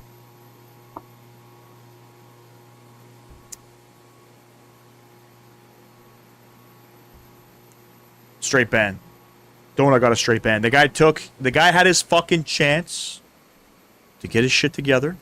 Straight ban. Appreciate everybody hanging out today. You know, we will we'll probably go. I got to double check the baseball schedule. I don't think there's baseball tomorrow. If there's no baseball, we'll be doing an evening stream. Gonna be back in the Airbus. I gotta figure out some rudder sensitivities. I don't like the twitchiness on landing. So I gotta see. I think I made it linear. We're gonna have to get that one all ironed and kinked out. But great update by Fenix. Can't even complain. Look out for the live stream for tomorrow, Carlos. I appreciate you, my man. Take care of the website. I'll link you later on in the evening once I get a stream for tomorrow. Everybody else, enjoy the rest of your Monday. Catch you in the next one. Peace!